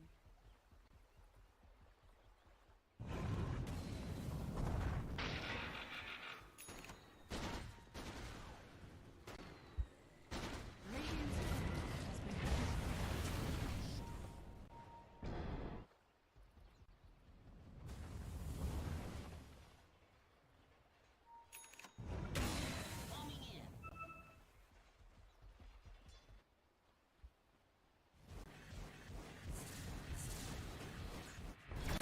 ချန်လောက်သွားအေး KG ပလင်းရှောက်ချတာတကယ်တော့အဲ့ဂိတ်ကတော့မထွက်လာတော့ဘူးအနေများဒါပေမဲ့ဂိတ်ချပြီးတော့နည်း6ထုတ်ထားတယ်ဘူးရှွတ်အဲ့ဝင်လာပြီးစမ်းကင်းဒီဘက်မှာကိုဝင်ကအရင်ပျောက်သွားပြီကွာအဲ့ epicenter ထွက်လာပြီး black zone နဲ့သွေးပြန်တက်နေ33ဖင်ထိုင်တော့ချထားတယ်ကွာမသေးသေးဘူး stone found ပြောင်းထားတယ်ပြန်ထလာရင်ပေးဖို့များတယ် ace ဒီဘက်မှာ saxa ပြစ်တာနားတယ်magic damage နဲ့ပြစ်နေတဲ့ saxa ကောင်းသွားပြီအဲ့တော့ night 4 devil k ခုဝင်ပိုင်ဘက်လာတော့ကွာဒီမှာ aspect ကောင်ထပ်မိအော်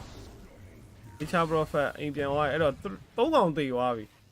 ဒီချာ prophet အိမ်ပြန်ပြီးဒီမှာ teleportation နဲ့ပြန်လာမယ်ကိုရှန်ရသွားပြီជីជីတို့အာကိုရှန်ရအပေါ်တက်သွားတော့နော် second agent ကတော့ជីជីရဖို့ပဲဖြစ်သွားပါပြီ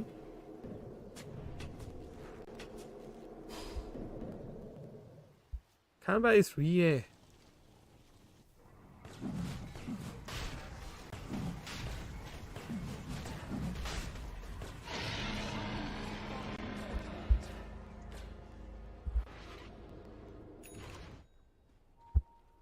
Western ဘေးနေတာဟိုဟာအကွက်နော်အဲ့ဒါမိခဲအကွက်နော် Which play အကြီးရယ်နောက်ဟိုဟာအဲ့လေအဲ့တန်းနာမည်မိသွားပြန်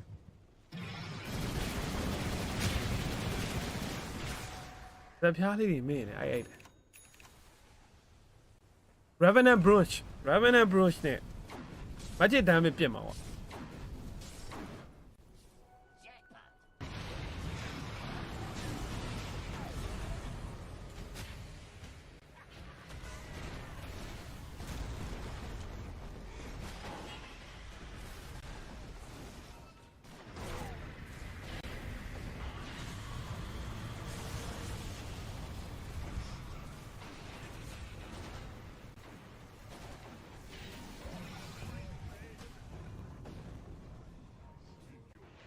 ဂိုင်ကိုပိုက်ပါရင်ပြည့်ရတော့ပြီ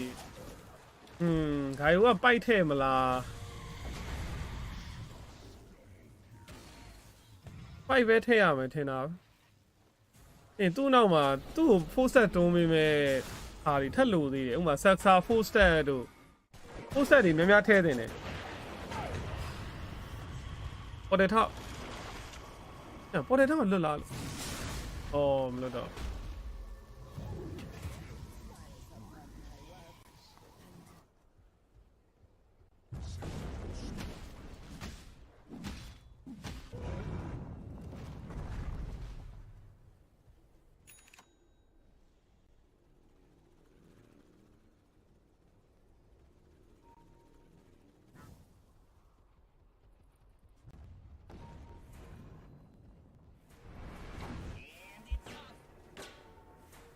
Radiant's bottom tower is under attack.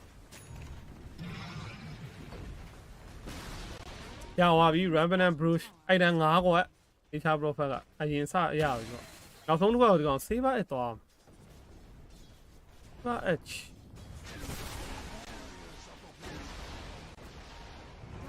Are scanning.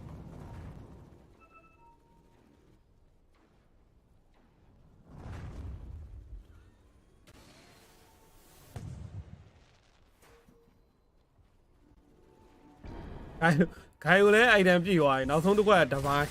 နော်သူတို့လုံးစရာမရှိတော့ဘူးတပိုင်းနဲ့မှရတော့Tesca full step ပါတယ်အဲ့တော့ full step တွေထည့်တော့ထည့်ပေးထားပါတယ် Tesca ရောဟိုမှာ Saxa လည်း full step သွားနေဂိုင်ကိုလည်းပိုက်နေဆိုတော့3ခွက် full step ဆိုရင်တော့သူပြစ်ခွင့်တော့ရမှာပါအဲ့ဒီမှာဆန်းကြီးကအပြာချောင်းနဲ့အေးအပြာချောင်း Deadless please ဆန်းကြီးကအပြာချောင်းထည့်ပြီး Deadless ထပ်မထည့်ဘူးဟို critical လည်းထပ်မထည့်ဘူးပြောတာဒီဘောတင်တာသွားဖို့လုံနေ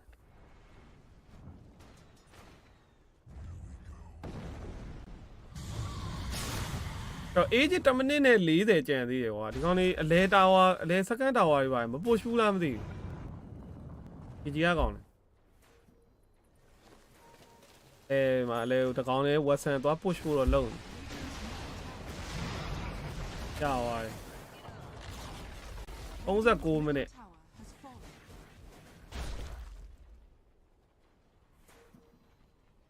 အဲ့ဒါပြည့်တဲ့ကောင်ပြာချောင်းလေးပြောပြပါမူရေးတာလားမူရေးတာပြာချောင်းကစပဲတစ်ခွက်ပေါ်လာတယ်အဲ့စပဲတစ်ခွက် Courier has been killed. ပြစ်လိုက်ရင်အရိတ်ထွက်သွားတာအရိတ်ပြစ်လိုက်ရင်စတန်းသွားတယ်ကွာတန်းမိမယ်အဲ့လိုအရိတ်ထွက်တယ်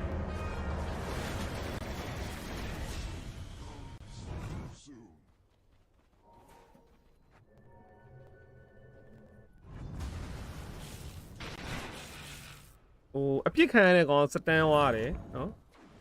အဲ့စမ်းသွားတဲ့ကောင်ရဲ့အရိတ်ကို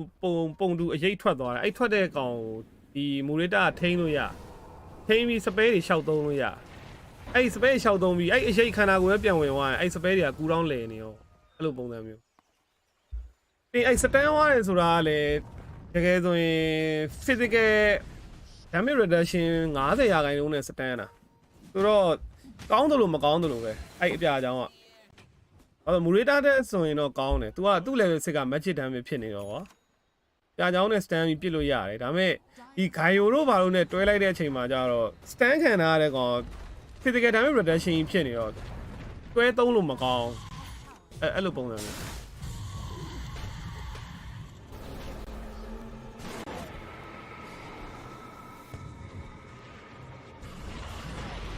အိုး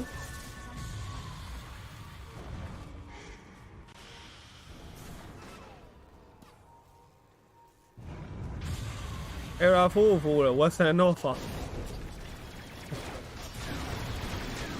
တေးပြီအမဘာကွက်တေးလားဒါရောကတကယ်ပတ်စံ6000ကျော်လာပြီနော်ဒါကထည့်သွားပြီတပိုင်းတော့မထည့်တော့တကွက်ပြပါတယ်နော်ကြီးကြီးကလည်း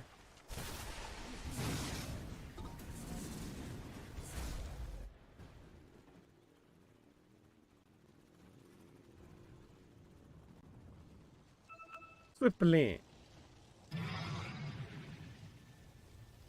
Dire's bottom tower is under attack.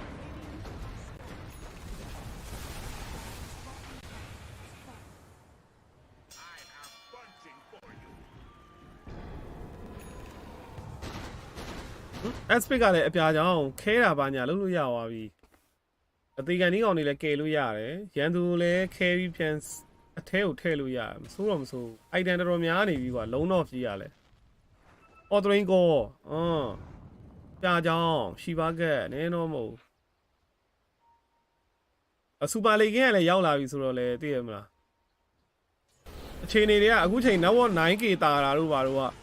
ဘာမှမဟုတ်တော့ဘူးတစ်ချက်သွားမှာပြီး carry တင်ရင်တော့လည်းရှုံးမှာပဲ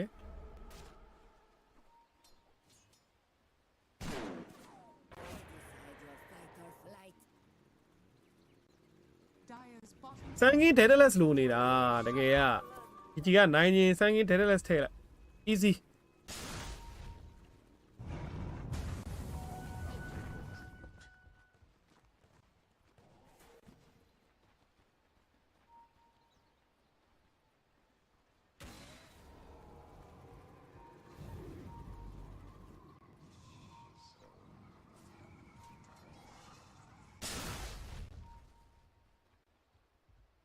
Radiant are scanning.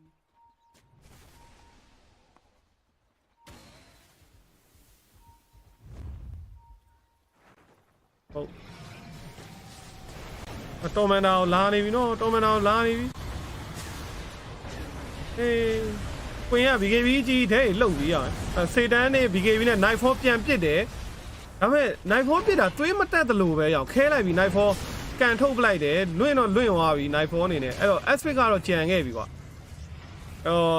တကောင်ကိန်တော့တကောင်တော့ပေးဆက်ရမယ်ဆိုတဲ့အနေထားမှာအဲ့တော့စေတန်းနဲ့ BKB နဲ့ပစ်တာသွေးမတက်ဘူး why ကိုကြည့်နေရဂိုင်ယိုကြီးကအဲ့သွေးပဲနော်ခြိပါကအဖက်မိထားလို့များလားအမို့ तू ပြစ်တဲ့ target ကသွေးမလျောလို့လားဗောနော်စေတန်းနေကြီးနဲ့သွေးမတက်ဘူးဖြစ်နေတာအဲ့နှစ်မျိုးလုံးပါတယ်ထင်တယ်သူပြည့်တဲ့ target မာပြီးတော့ light steal ကတိတ်မရဘူးအဲ့ဒါကိုမှရှီပါကအဖက်အုပ်ထားတယ်အဲ့တော့သူ့ရဲ့သွေးတက်တာနဲနေတယ်အဲ့မှာကြည့်အောင်ဂိုင်ကိုပြစ်တာသွေးမတက်ဘူးကြည့်နေ BKB စေတန်းနဲ့ပြစ်တာအဲ့မှာကြည့် BKB စေတန်းတက်တာသွေးမတက်ဘူးဆိုတာသူစမ်းကင်းကိုပြစ်တာ damage က light steal မဝင်ဘူးစမ်းကင်းကသွေးမရော့အဲ့လိုဖြစ်နေ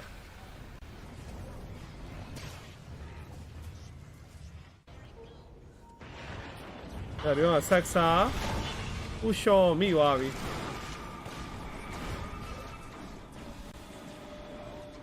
Revenant Bruce နဲ့ဆိုတော့ဆက်စာရဲ့ level 6ကိုဖောက်ပြီးတော့ပြစ်လို့ရနေတယ်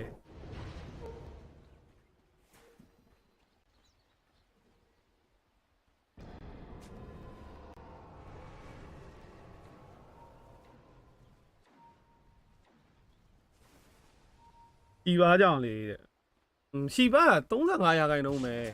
ညာဟိမဟုတ်ဘူးပြောလို့ Spirit Vessel လိုမျိုးပဲ35ရာခိုင်နှုန်းကတကယ်စေတန်းနေဆိုရင်တက်တယ်ပုံမှန်အရာဆိုရင်တော့ဘူးဟာလုံးဝမတက်သွား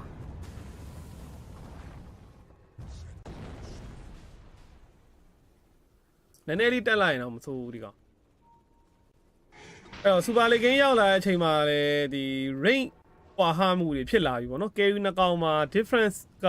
အတက် range ပဲနှစ်ကောင်လုံးကတော့ hurricane ပိုက်ပါတယ်အဲ့တော့ nature prophet ပို့ပြီးဝေးတယ်ကွာဝေးကနေလမ်းပြီးတော့တီးလို့ရအဲ့တော့ကြည့်ဒီပိုင်းလိုအပ်နေတာဂိုင်ဟိုဟုတ်တယ်ဒီကောင်နောက်ဆုံးထည့်ရတော့မှအဲ့ဒီပိုင်းက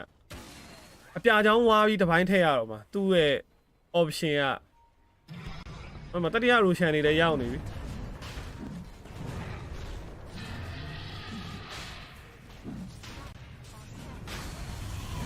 SPG ခုံဝင်သွားပြီအဲ့မှာဂိုင်ယိုရောက် force set တွေတွန်းပြီး live ပစ်တာအဲ့တော့ nature prophet ဂျားထဲမှာရောက်အေးမှာ hurricane ပိုက်နဲ့ထွက်သွားနိုင်သေးတယ်သူ portal ထောက်သွားပြီ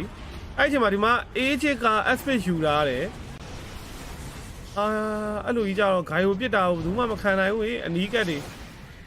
တေးပြီလားစမ်းကင်းရှောသွားပြီဟာဂိုင်ယို ultra key တဲ့ဝေးကစ်စစ်ဖြစ်နေပြီနော်မီးဆွဲနေပြီဂိုင်ယိုကလောက်ပါအောင်ပစ်ထဲကိုစင်းပစ်တာဆို nature prophet အဲ့လိုအလဲကြီးမှာဂိုင်ယိုရဲ့ပစ်တဲ့ range အတွင်းရောက်နေတဲ့အချိန်မှာမခံနိုင်ဘူးဖြစ်နေတယ်သူအဝေးကနေပစ်နေတော့အကောင်သလားဂိုင်ယိုသူ့နားလဲရောက်လာတော့ဒီလိုမျိုး battle position တွေမှာဆိုရင်တော့ဒီကောင်မတာဘူးကွာအဲ့တစ်ချက်တော့သတိထားရမယ် GG အနေနဲ့က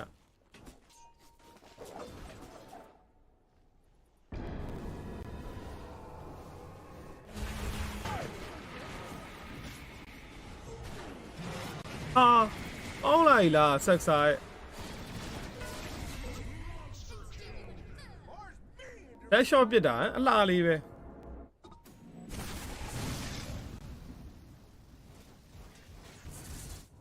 Dire's middle tower is under attack.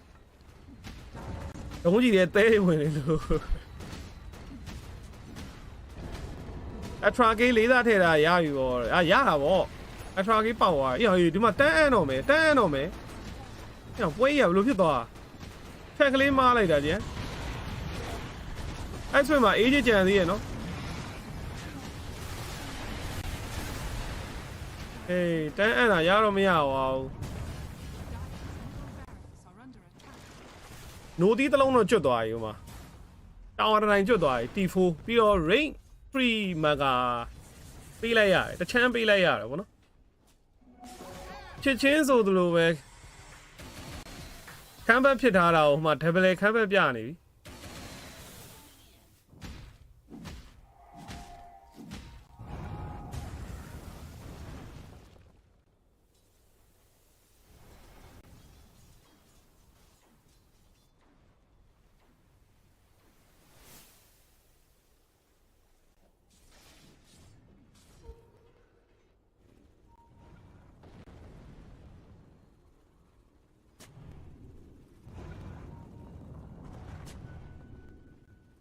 ပြောပါလေဂိမ်းလူခမ်းမဲ့တူမှာမှန်ပါတယ်ဗျာမှန်တော့လဲမှန်တာပေါ့နော်မားတော့လဲကတ်တိုးလေးပေါ့ဒီလိုပါပဲဘယ်ဟာမှတော့ဟိုအပိုင်ဆိုတော့မရှိပါဘူးဒီလိုပါပဲပေါ့နော်ဝင်ရတဲ့လည်းမသွားပဲ e-blade သွားမှာ e-blade မဟုတ်ဘူးဒဲဒလန်အပြာကြောင့်ဒဲဒလန်တကယ်ကျန်းတာတော့ဆန်းကင်းမနောက်ဘူးလို့ကိုဒီမိုထဲမှာဆန်းပြီးပြီကိုဒီမိုမှာဆန်းပြီးပြီအပြာကြောင့်ဒဲဒလန်တကယ်ကျန်းတယ်လို့ level 25အမှ epicenter နဲ့ပေါင်းလိုက်လို့ကတော့အိုးဖုံတိုင်းပဲနော်တကယ်ပြောတာတပိုင်းထည့်လိုက်ပြီဟိုမှာတကယ်ကြီးတပိုင်းထည့်လိုက်ပါပြီဂိုင်ယိုအနေနဲ့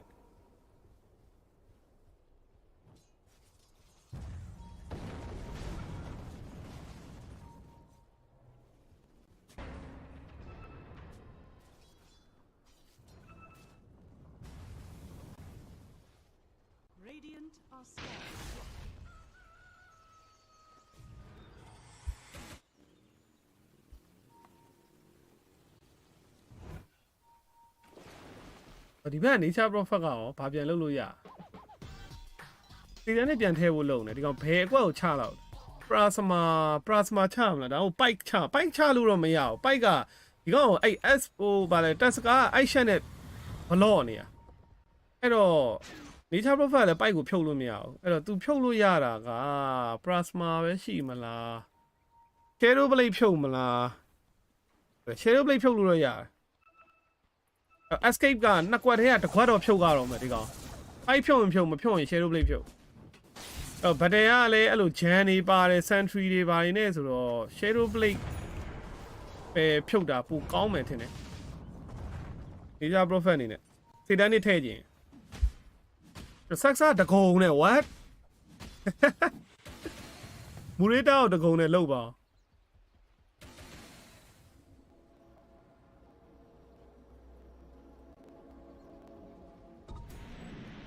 level တွေအကုန်25တွေရောက်ကုန်ပြီဗောနော်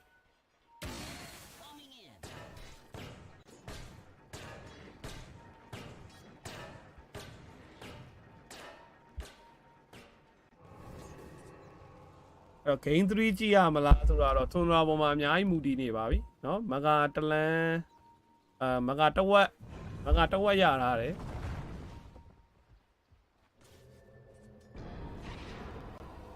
အဲ့တော့အန်ဒါလုံးအနေနဲ့ဖားပြောင်းဟာ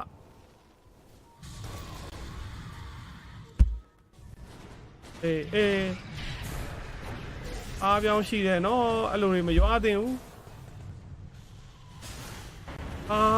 ဆန်းကင်းကလည်းဝင်ရဲတယ်ဟာအဲ့ဒီဘက်ဂိုင်ယိုကလည်းသူ့မှာတပိုင်းနဲ့ဆိုတော့ဘတ်တယ်ကိုအရန်ကွန်မစ်မလုပ်ရဲဘူးကွာသူခဏတော့ပြရတယ်ပြပြီးပြန်ဆုတ်လာတာပဲတကယ်ရှင်ချဖို့တော့မလွယ်သေးဘူးအေးအမဟုတ်ပါလိုက်အမီးဆွဲပြီးဟိုမှာ has ပြစ်တာဆိုစနိုးနဲ့ကယ်ထားတယ်ဟူရှော့ကနည်းနည်းလေးနောက်ကျတယ်အဲ့တော့အဲ့ဝက်ဆန်လေးပေါ်တက်သွားပြီးမှတပိုင်းနဲ့ပြစ်ချက်နေဒါပေမဲ့သူ့မှာ shadow blade နဲ့ပြန်ပြေးသွားပြီကွာ အဲ့တော့ဂိုင်ကိုပြစ်ချက်တွေကိုမခံနိုင်တော့ဘူးဟေး divine နဲ့အကုန်လုံးမွားထနေရပဲဘီယွန်းကိုလိုက်ရသွားပြီ what the fuck တခါလေးတန်းတော့မယ်လို့တန်းတော့မယ်နိချာဘဘပြစ်နေတဲ့အချိန် snowball ကြီးကကောင်းသွားတာသွေးတစ်ဝက်ရောက်နေပြီ snowball safe တကယ်ကောင်းသွားတယ်ဆန်ကင်းက epicenter ချန်သေးတယ် तू မလောက်ကြသေးဘူး epicenter အဲ့တော့ BKB ကြီးပြီး epicenter နဲ့အိုးမထွက်သွားဘူး epicenter အိုး fiber ချောသွားတာသွားပြီ epicenter မထွက်သွားဘူး GG game 3 what the fuck what a play တကယ်လောက်သွားပြီ night 4တော့အတီးရေးဆော်သွားကွန်ဒရာတို့တကယ်ကိုကောင်းပါတယ်နော်ဒီမှာကြီး white မွန်ဆိုရုပ်ကြီးကတီးနေရပဲလုံးဝအဲ့ snowball save ကြီးကွာနောက်ဆုံးပတ်တယ်တကယ်တိတာကွာတိတတာပဲအဲ့တော့ကိုက VPN off ထားဆိုတော့ Twitch ကြည့်လို့မရအောင်အဲ့ဒီကရတယ်အဲ့ဒါလုပ်ပါ why Castari panelist တွေဘာပြောမလဲသွားနာထောင်ကုန်ပြီလေဘီယွန်းကိုလိုက်ဖြစ်သွားတယ်လို့ကိုရီးယားမီးငိမ့်တာဟိုကောင်မီးတွေလောင်လိုက်တာလို့မီးတွေလောင်လိုက်တာ You take a fight because that Underlord, he's just not tanky versus the Divine anymore. Like you can have Divine ရအဖြေဖြစ်သွားတာနော် None of that matters versus the plus 500 this Gyro's putting out in the middle of a fight. Yep. This mate was a big turning point for Game and Gladiators and one of the ways that they were able to get back into the game. They did a nice job farming sides of the map and building up this networking, and at a certain point it felt impossible for Tundra to make moves. I think the global ability of Gaimin really caused Tundra some issues in this game. Yeah. And might have even won this game for Gaimin at some point. Then it gets stalled out for them, and then Earth Spirit is just he's a beast compared to Sand King and the Ultra Late Spirit. As good as those Sand King talents are, I think at some point they do fall off a little bit compared to Earth Spirit just rolling on some dude, kicking him, stone kicking somebody, whatever. It's way more direct. You're starting to get hexes in this late game as well. ဆရာလေးပါသွားအောင်နဲ့ကန်တက်လာအောင်နဲ့ဟဲ့ဂိမ်း1တော့ထားထားလေဂိမ်း1ရတာဂိမ်း2ပြန်ပြီးတော့ဘဲသားပဲတွေဖြစ်သွားအေးစေးပါအေးစေးပါ It's hard to tell for sure. And that's taking up a slot. The thing about Broach is if you don't get a lot of value out of that, it's not the best slot. 6 items. You can usually get something that's a little higher DPS. If it's not for something like the Wartho or some carry that really suffers from it. I don't know if that ended up working out for Watson in the end. Cool idea with all the spell amp. It did feel like that. I can't really point necessarily to Tundra making that many mistakes. It just felt like draft-wise they had an issue with Game of Gladiators and what they were matched up against. Whereas Game of Gladiators, I feel like you could point to very specific whether was the items correct for the Furion was the Broach was the right item, but also that high ground push. Yeah, that was the one of the most bizarre, I think, situations that Game of Gladiators has shown us in a while. Pushing high ground with 2 heroes missing, 4 heroes missing, and one of them that really can't get there at all. Yeah, he just walks up, kicks you in the base, you die twice. I mean, that was a big swing in this game too. That could have easily turned into a 25k net worth lead. You play that sequence well or farm the map or whatever you want to do, but that was just not the way to use that Aegis. I don't know. Very awkward game from the team. I think I still like their draft, and I think in the mid game it was really it showed how difficult it was to play the map. The fun part about this lineup did not click for Gaimin overall. They weren't able to put it all together in the pickoffs into the fights. A lot of the initiations are awkward. This was another team fight where Tundra they just get the gyro in the middle of everybody, and Watson has to bail while Quinn's going in. He's trying to snatch what he can. I think he filled his slots and couldn't drop the Aegis. That was also a little awkward. I don't know if Aegis does a lot for you there, but it would have been nice to take it away. Awkward team fights for Gaimin overall. And of course, a lot of that comes down to the early game that did not go their way at all. Tundra played a phenomenal early game this time around. got to their win condition. Divine Rapier Gyro with the saves behind him. And Nightfall just balloons them all up. Looking at the series as a whole, which team would you rather be going into this game? Oh, man, I mean, honestly, I feel historically in Dota, most of the times when a team wins game 2 out of a field 3, they tend to do better in that game.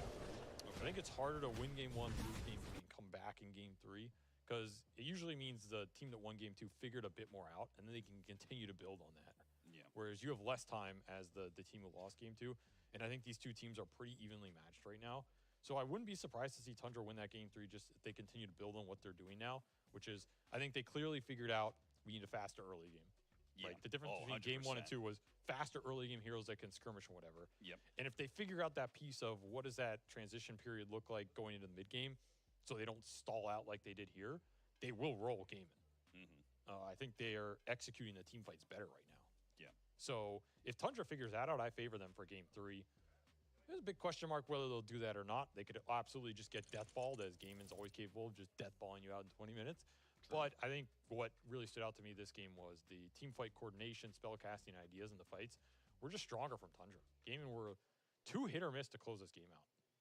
Fair enough. All right, well, that closes out game number 2. We're going to go to a third game, and we're going to go to that after the break, I believe. Sorry, we missed that production bit, but... Gaming Gladiators video piece, I believe. Okay, fair enough. Let's take a look at Gaming Gladiators and then the break.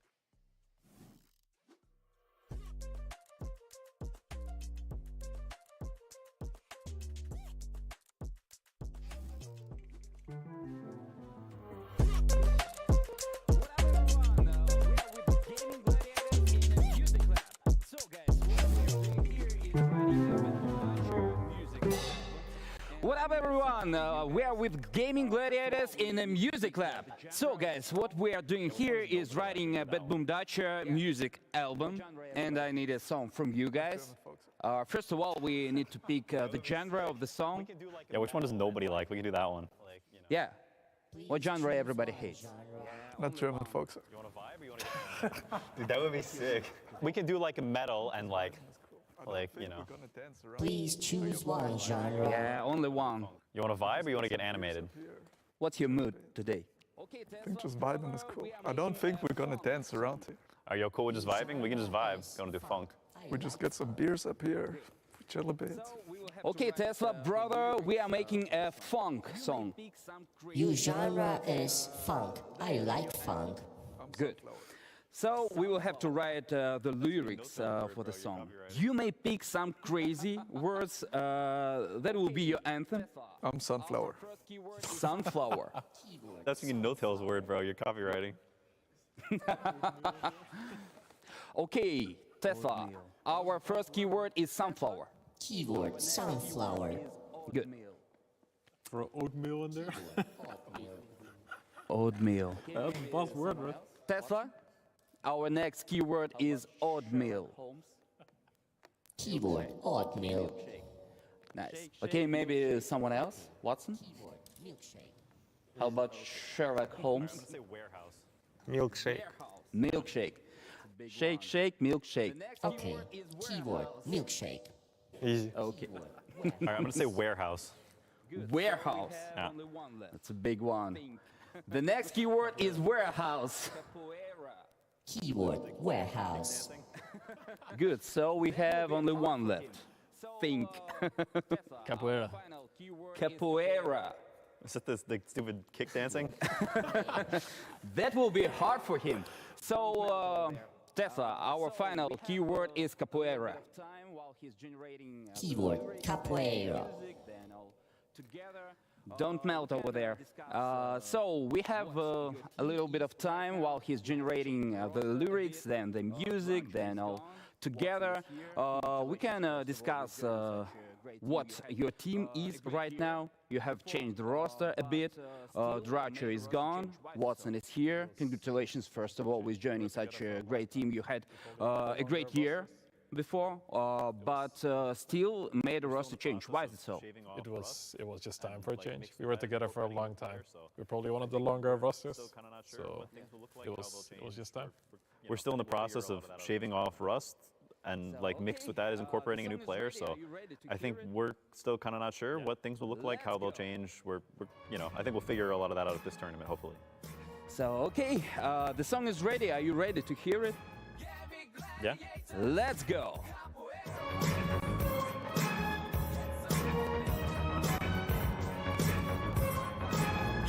Gladiators, capoeira fighters, get some oatmeal at the morning. Sunflower road leads to warehouse. Bill shaking hand and wind is blowing. Gladiators, fight for us.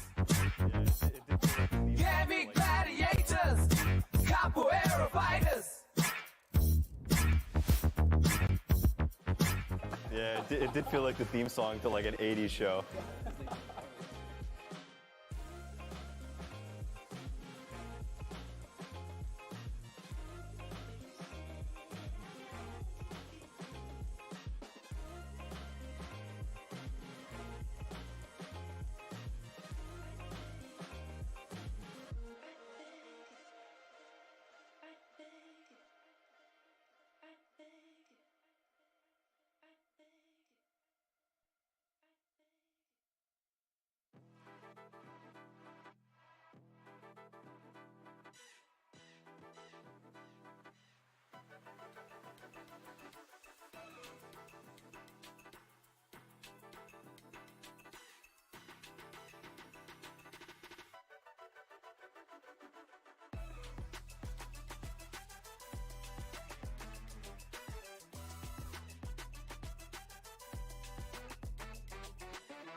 Our first game 3 of the playoffs, and hopefully not our last. Tundra versus Gaming Gladiators is going to go the distance, just like it did at TI. Gentlemen, Milan, what was your take on that game 2? It was a pretty wild game. It started off really strong for Tundra, then they couldn't capitalize on the advantage they made. Then the gaming proved that they can play from behind. They got ahead again, but just uncharacteristic mistakes happened, especially that Aegis play on the high ground. They maybe wanted a bit too much or were out of sync, and then things went collapse from that point. So there were 2 very signature player-hero combinations in this game. We had the Visage, 33 Visage versus the Ace Underlord. Defeating the Underlord is a big blow, right? If you are Tundra looking at Gaming Gladiators and being like, all right, we beat one of their best strategies, right? I think it's one of their best strategies and one of Ace's best heroes, if not his best. How strong is it in the current meta, though? That's another question. I don't think Underlord is that imba right now. You know? But it was a very good game for the Underlord, yeah, which kind of makes up for it, right? It was a good game for him, for sure. That hero just doesn't... He's not that beastly in the late game. Sure. As we saw, once this Gyro hit Divine, obviously it's a Divine, whatever, but you can melt that hero. He's not the end-all, be-all of some crazy aura buyer. I think, in fact, in the ultra late, you almost rather have a lot of the other off-laners. The Beast, the Bristle, even maybe the Visage, depending on the lineups. So, for me, the Underlord is good for gaming because they can usually deathball with it. He wants to have earlier auras. He wants to be the one doing the Roshans, pushing high ground, going high ground to 30. That's where the hero shines for them. Yeah, and in that regard, Milan, they got outpaced in the early game. They were getting run over by Tundra. They had a difficult early game. Underlord was slower on the timings, but I feel it was good enough. He hit his Crimson and Pipe just in time, and if they could continue on this trajectory, maybe they would have enough hexes or whatnot late game items to not allow for this super power spike of gyrocopter, which was the biggest problem, right? Like with the throw, the gyrocopter got faster power spike with the rapier, and you were slower to the like ultra late game items that your heroes need, like what is like maybe multiple hexes or something to burst through it, but it just they needed a better trajectory on the side of gaming Gladiator. All right, first pick is the choice for Tundra off the coin flip. So they have maybe learned from that game 1 where they chose second pick. Interesting to note that both teams chose second pick until we got to this game 3. Yeah, I think the gaming might switch things a little bit, though I still favor their draft from the last game. I think they might go for the Queen last pick this time, which might mean we see a different hero from it. They pick the Sanking, as Avery said, it's a flex, but it is not. Yeah, Ace just doesn't play these blink stunners outside of Centaur. It just historically has never happened. I also think it's unlikely Gaming get this Invoker again, at least this series in this game 3. No Invoker in the game. Right. So if all of that happens, then they could push this Quinn hero later in the draft and look for some kind of counter pick, because ultimately, I mean, let's be honest, guys. Tundra win that game 2 because of Lou. He did put up a tempo. Like, he surprised me, like, in a good way. Super farmed. He went even on the lane. Yeah. And ultimately, he was a big problem in the late game as well. Like, he owned that game. Is Gaming a first pick, actually? No, actually, Tundra's no. first pick. I'm messing up with the graphics, but everything is the same so far, right? Yes, if they ban Shadow Demon here, and then Tundra will have their choice of, you know, all those offlaners we mentioned, plus the Clockwork, plus... Or the Muerta again. Yeah, running back the Muerta, which wasn't the highest impact Muerta game, but it did its job. I think his laning was nice, and he did what Muerta does, right? And that's what they're happy with. And they also get to not show too much of their hand if they pick a hero like Muerta. It's very vanilla. If I recall, your guys' suggestion was Clockwork as a change for Tundra if they had first pick. Clock and Task we mentioned. These are like power-up supports that are really good to have in almost any game. I think Tundra probably cares less about the Clock because they really like this Tusk.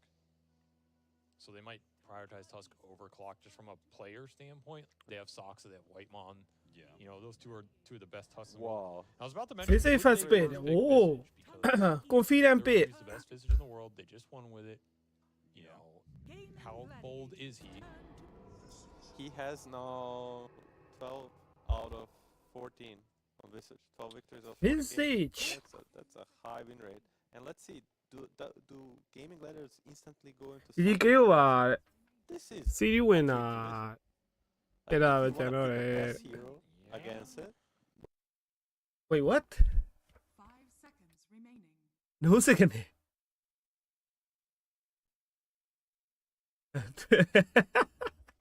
Twitch က no second ဖြစ်သွား Holy shit ဒီမှာကိုရီ YouTube ဟောရရသေးတယ်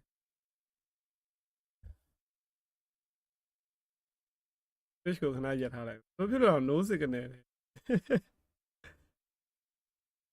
ရအောင်တော့ရတယ်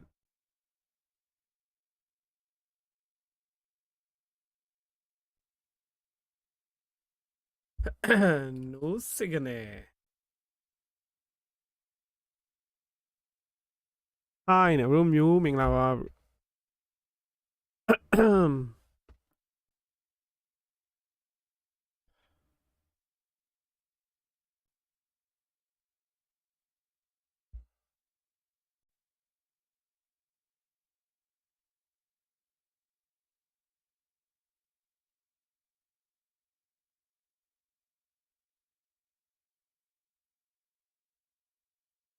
Tundra Esports turn to base.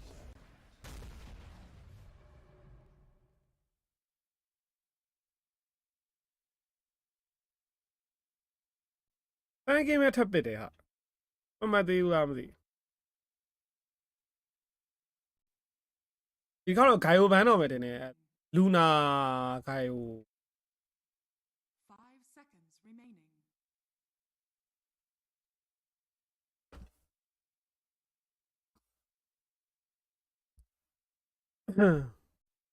လူစရင်လေးအသိရင်ပြောပြပါလားလူစရင်ကဘယ်ဘက်ကသိကျင်တာ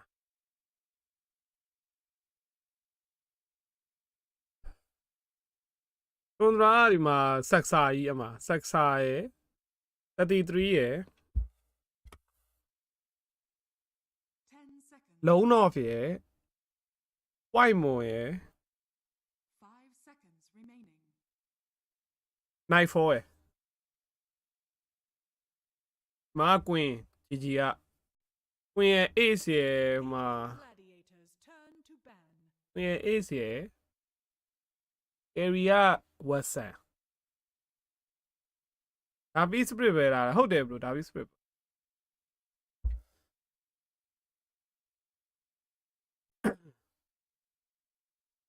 10 seconds remaining. 5 seconds remaining.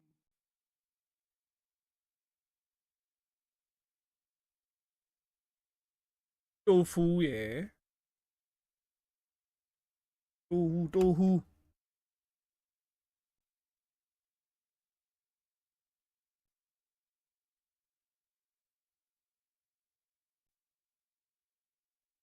ကျေးဇူးပါဗျအဆက်ပြက်နေလို့ဟမ်အဲ့မျိုး1978ကအဆက်ပြက်နေတာဟုတ်လို့လားခိုင်းရဲလာကြည့်ရမဟုတ်ဘူးလားနေ့တနေ့တွေရတယ်လာကြည့်လာလို့ရင်ရက်တွေတော့ကလည်းနောက်ပြီနော်အမြဲလာကြည့်နေကြ viewer လားလို့အဆက်ပြက်နေလို့ဒါနောက်တစ်ယောက်လားဟုတ်ပါဘူးနာမည်တူနေရလားမသိကြီးပဲလားဆိုတော့ကြီးပဲလားဆိုတော့ဘယ်လိုပြောပြ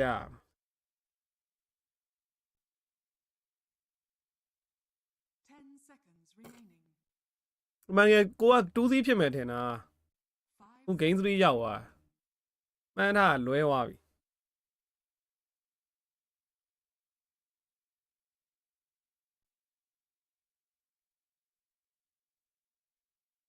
အကြည့်မယ်လူစင်းမင်းမီလို့မီးငိမ့်ပါလားမရွှင်လားမီးငိမ့်ကဆိုတော့ game 1ကမီးငိမ့်တာရတယ် game 2ကမီးငိမ့်တာမရဘူး game 3ကို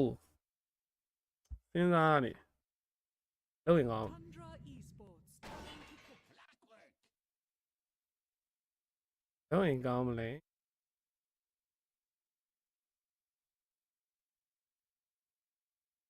Cloud White ဒီခေါက်ဓာတ်ဝဲလို့ဖြစ်သွားပြီနော်ပြီးတော့မူရေတာဘန်းထားတယ်ပြန်ပြီးတော့တက်ဆာသူကင်ပြီးတော့သူများကိုပြန်ဘန်းလိုက်မူရေတာအပိုဇီရှင်4မူရေတာမီတာဖြစ်လာပြီပဲအခုဟာကြည့်နေဘန်းရတဲ့အနေထားပါဖြစ်လာပြီဆိုတော့မီတာဖြစ်လာပြီလို့ပြောလို့ရအဲ့ဟီရို Gaming Gladiators turn to ဘောင်းဒီဖြစ်သွားတယ်ဟေးအောင်တီးတဲ့ဗျာ online free visit ဘောင်းလေးနှစ်ကောင်တော့ဂိုးရှာတဲ့ကောင်တွေကြီးပဲအဲ့ဒါဗတ်တယ်ချလို့ကောင်းလို့လားဘောင်းဒီကြီးကဘောင်းဒီပါရဲ့ဘက်ကရှုံးတာများတယ်နော် tournament နေမှာဘောင်းဒီပါရင်မျိုးပဲလားလို့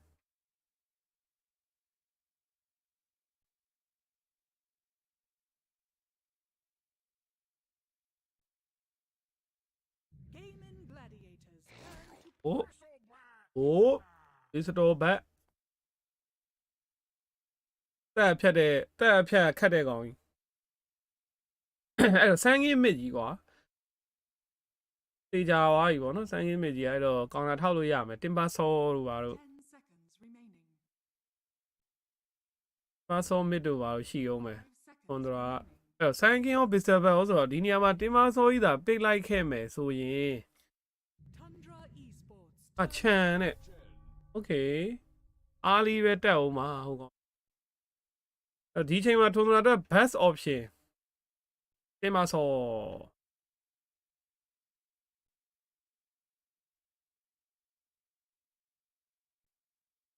seconds. ဟီရိုကေးက over မလားမသိဘူးဒီပွဲ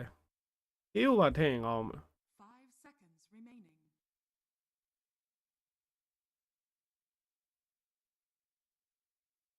အေး over အကောင်40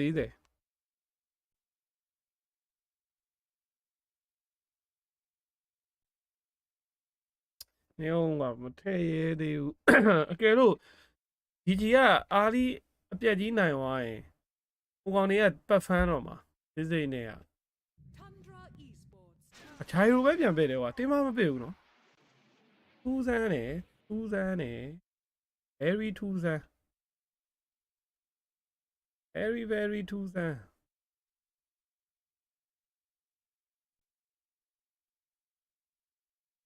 10 seconds remaining. 5 seconds remaining.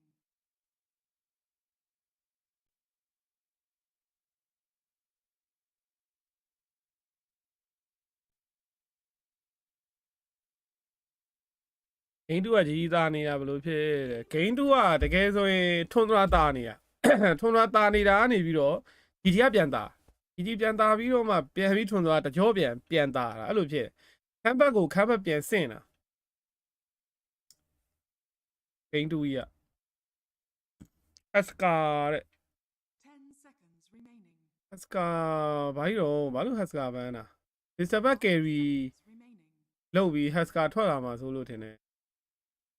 Gaming Gladiators. တင်းမဘန်းခံရပြီသူတို့မပစ်တော့ဂိုင်ယိုနေရာမှာတင်းမပစ်ကမှာအကောင်နေဂိုင်ယိုပို့ပြီးတော့သဘောကျ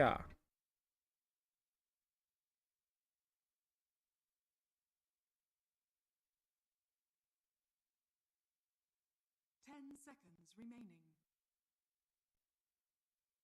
နောက်ဆုံးဘာကွက်ကြံသေးတယ်မသိ Remaining. Tundra Esports turn to ban. ဒီဘာကွက်ကြံသေးလဲ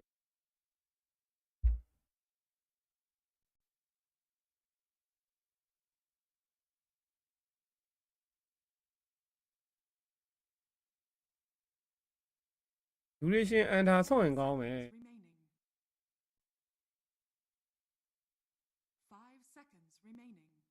ဒီနေ့ပွဲ40အန်ဒါကြီးများတယ်ဟုတ်တယ်စောစောကဂိမ်း2ကဂိမ်း2ဟိုဟာဖြစ်သွားလို့ခမ်းဘက်ကတကြောပြန်နေဖြစ်လို့ over ဖြစ်သွားအဲဆိုရင်ဒူရေရှင်အန်ဒါပဲတီးတင်လား40အန်ဒါ Tundra Esports turn to pick. အဲ့တော့ monkey ရဲ့ husker ရဲ့ဘန်းတယ်ဗောနော်ဟဲ့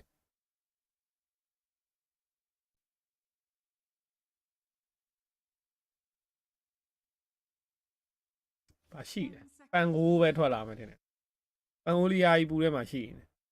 တယ်ကိုင်းစရာမရှိပန်ကိုပဲပစ်ဆိုတဲ့အတိုင်းပဲလာမလား Gaming Gladiators. Oh, turn pack. to okay အဲ့ GG ကစမ်းကင်းမဲ့မစ်တော့မှာဗောစမ်းကင်းမစ်ကိုမှ carry တစ်ကောင်ထပ်ထုတ်မယ် razor ရှိမယ် carry ကgaio ဒါမှမဟုတ်စုပ်ပါညာ razor ရှိမယ် 10 seconds remaining. morphling မရှိတော့ဘူးเนาะဟုတ်တယ် morphling luna ပါညာမရှိဘူးအဲ့တော့ razor ပဲကြံတော့မလားလို့ razor thrower လို့ရှိအောင်မယ်ဒီစိတ်တို့ဘာလို့လဲနဲ့ဖြီလို့ရသလားလို့ shadow fiend နဲ့ဒီမီတာထဲမှာဝင်နေတဲ့ carry ဆိုရင်တော့ shadow fiend ဆိုပေမဲ့ပေါ့နော် thrower လို့ပိုကောင်းလားဝိုက်ရုံပဲအမဝုန်းဆိုစစ်ကျဲပြီးတော့စစ်နှိပ်ပြီးတော့အဲ့ shadow fiend က bounty နဲ့ဟိုဘယ်လိုစော့မှာတော့စော့မှာ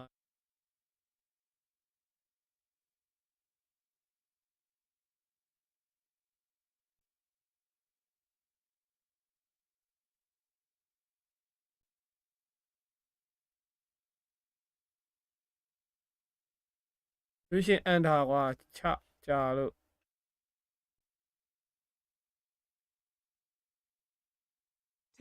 လူရှင်45 over ချပြီတဲ့45 over ပေးမှမပေးတာ 5 နောက်ပြီ seconds remaining. ပဲ over မပေးဘူးလေလို့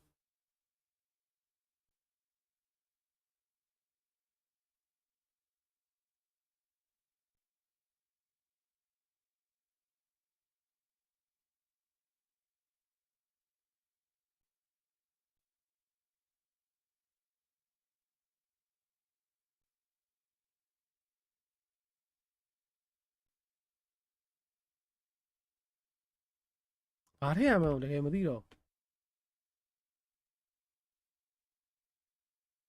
ဒီတွေကလည်းပိတ်အမို့3လိမ့်မီက yes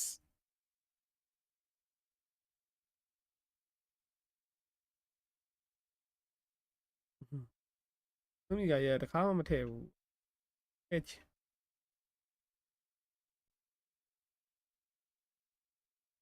တော်ပါပြီဂေါ်လိုက်နိုးပဲထည့်ပြီးကြည့်ရတော့ဂေါ်လိုက်နိုးသွားဘာမှမစဉ်းစားတော့ဂေါ်လိုက်နိုးစဉ်းစားရတာအရန်ခေါင်းချောက်လိုက်ဂေါ်လိုက်နိုးပဲဖြစ်နေတာဖြစ် let's go ကေးပါတကယ်ကောင်းတယ်နော်ကေးပါမထည့်တော့ဂေါ်လိုက်နိုးပဲထည့်ချလိုက်ပြီကဲ let's go ပါဂေါ်လိုက်နိုးပဲဖြစ်ပါတယ်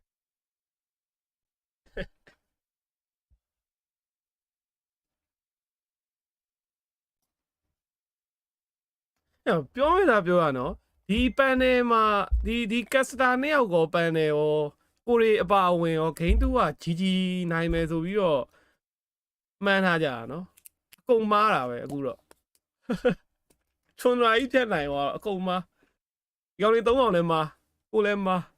ကြီးပြလူတွေအကုန်မား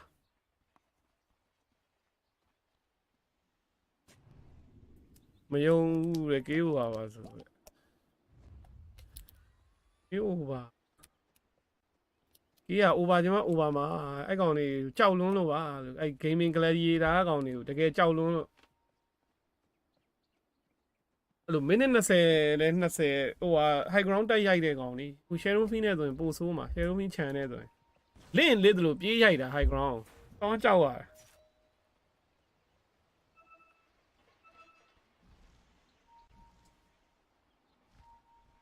ဟိုand shrub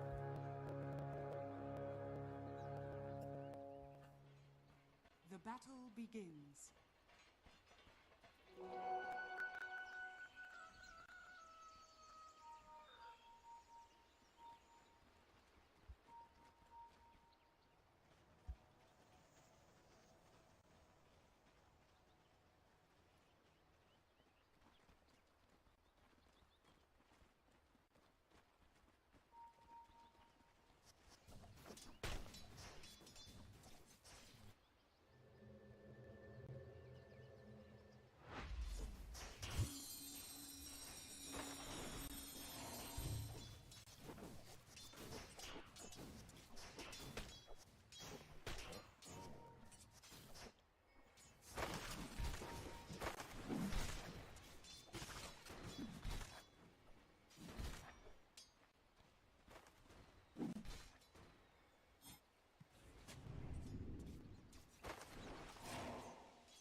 စောစီ ace ကတေးပြီလား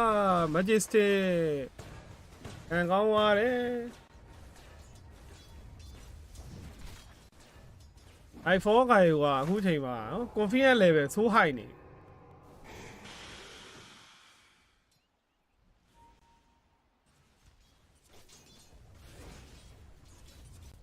ခရီကိုစိုးကြီးပစ်စားလိုက်တယ်33ကမနာမန်နဲ့ခရီကိုဘာလို့တော့စိတ်တွေကောက်ပြီးတော့စိုးပစ်ထားတယ်22ချက်ပဲရတယ်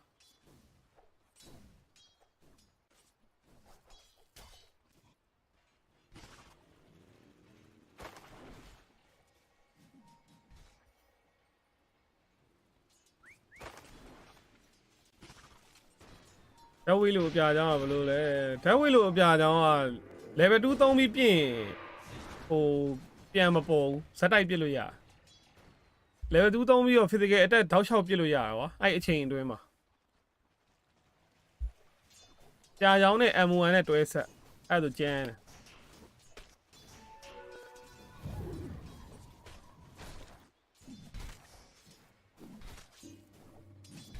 အင်း3 Tundra တဲ့အင်း3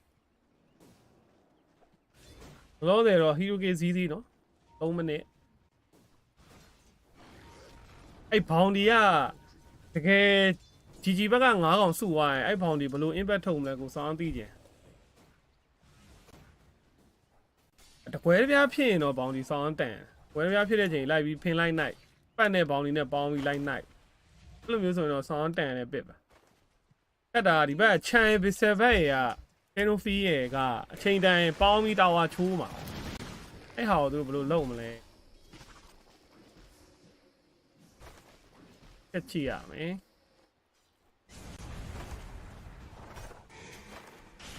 ဦးနားရနော်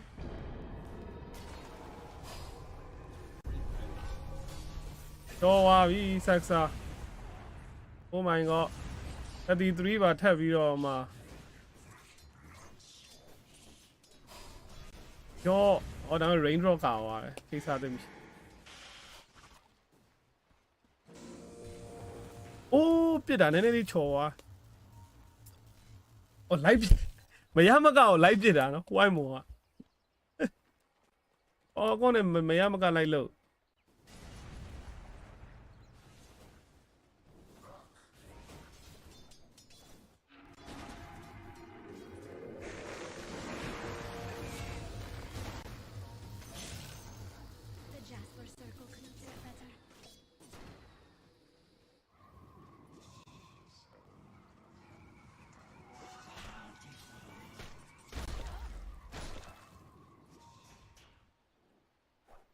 Radiant's courier has been killed.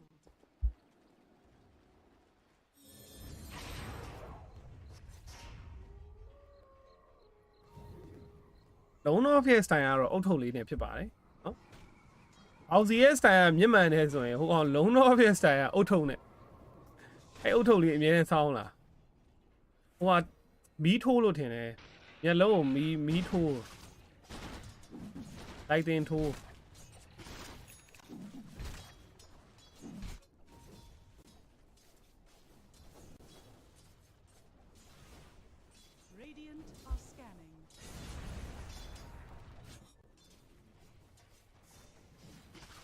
မန်နာကောင်ဘန်းတဲ့ကောင်လေးဘေးနာထားတာနော်တခုကောင်းတယ်မန်နာ region လေးလောက်ကယ်လိုဖင်းတို့ပါတော့မန်နာ region လောက်အဲ့တော့အပေါ်မှာ ace ရှော့ပြီလို့3ယောက်ပေါင်းပြီးဝိုင်းသက်အဲ့တော့ night 4ပြန်ရသွားတယ်တိုဖူကောင်းတယ်နော်အဲ့သူစီမှာ magic stick 18ခုရှိသေးတယ်ပြန်သုံးထားတယ်ဒါမှလည်းအချိန်တိုင်တော့တေးမှာအော်ရှောင်းသွားသေးတယ်ရအောင်ရှောင်းသေးတယ်ပန်းကျဲလို့ရသေးတယ်ဆိုပေမဲ့လည်းနော်ဘောင်ဒီရဲ့ toss နဲ့ပဲချောသွားတယ်အမ Arrow strike ကြီးကချောသွားတယ် what haste နဲ့ကို AC မထိုးဘူးဟေးဒီကောင်လောတာကွင်တို့မန် haste နဲ့ AC လိုက်ပြီးမှထိုးရင်ထိုးပြီး sunstrong ဘာညာဆိုရင်တကောင်ပြန်ရမှာ auto သူကလောလိုက်တာများတော့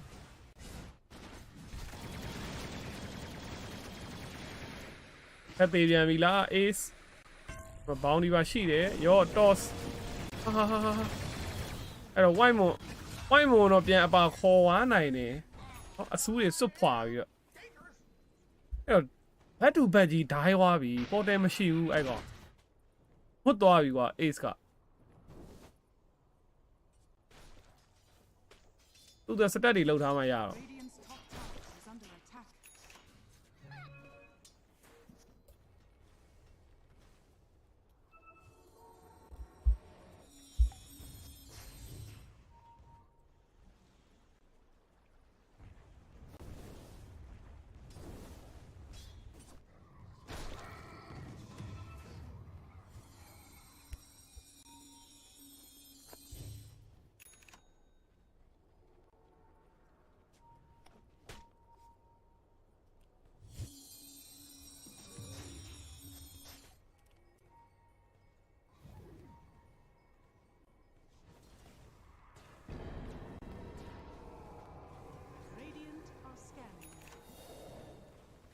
bottom tower is under attack.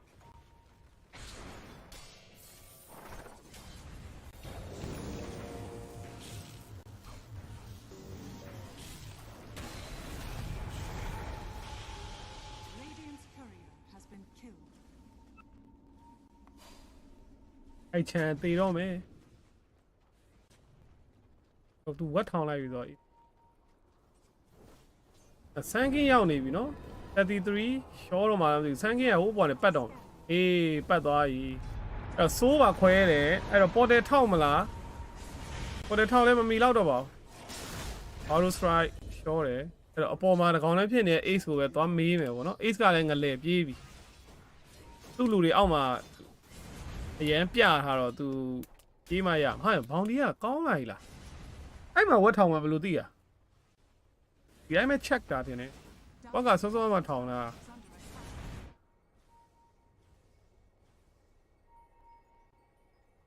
ဘစ်စဘတ်တော့စတက်တွေတော့နော်လှုပ်ပေးနေပြီ recovery plan ကောတော်တော်မွတ်တော့ ace ကဒါပေမဲ့သူ့ရဲ့တော်တော်မွတ်တဲ့ဘတ်တူဘတ်သေးတာလေဟိုဘက်ကဂိုင်ုံနဲ့နောက်ကနေလားငါလားအဲ့တော့သူ့မွတ်တယ်လို့တော့ပြောလို့ရပါမလားဗောနော်နောက်ကမပြတ်ဘူးကျေရိုဖီကတော့တော်တော်ထောင်တယ်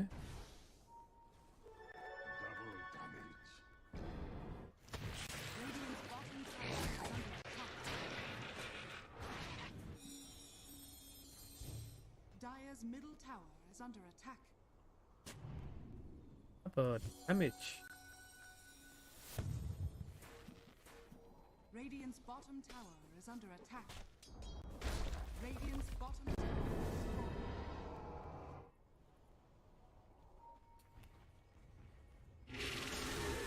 ဟာရကောင်းလိုက်လားကေးွားတာလှတယ်နော်ဒီကောင်းလေး chemistry တော်တော်ကောင်းတာဂုံတူးထွက်တယ်ဂုံတူးဟုတ်တော့ဘာလို့ strike သုံးပြီးတော့မှနောက်ကနေ terrorize ပြစ်မယ်ဆိုလို့ရှိရင်ဟိုဟာမဖြစ်ဘူးမမီဘူးဘက်က face shit ဥလို့ရတယ်ဘာလို့ဆိုရတစင်နေမို့လို့အဲ့တော့အရင်ဆုံး casting အရင်ပေးဆွဲခိုင်းတယ် terrorize ပြစ်မဲ့ casting ကိုအရင်ပေးဆွဲပြီးတော့မှ Borrow strike နဲ့ chain stand သုံးသွားလှတယ်ကွာ MSP ဂုံတူးဟောကြတယ်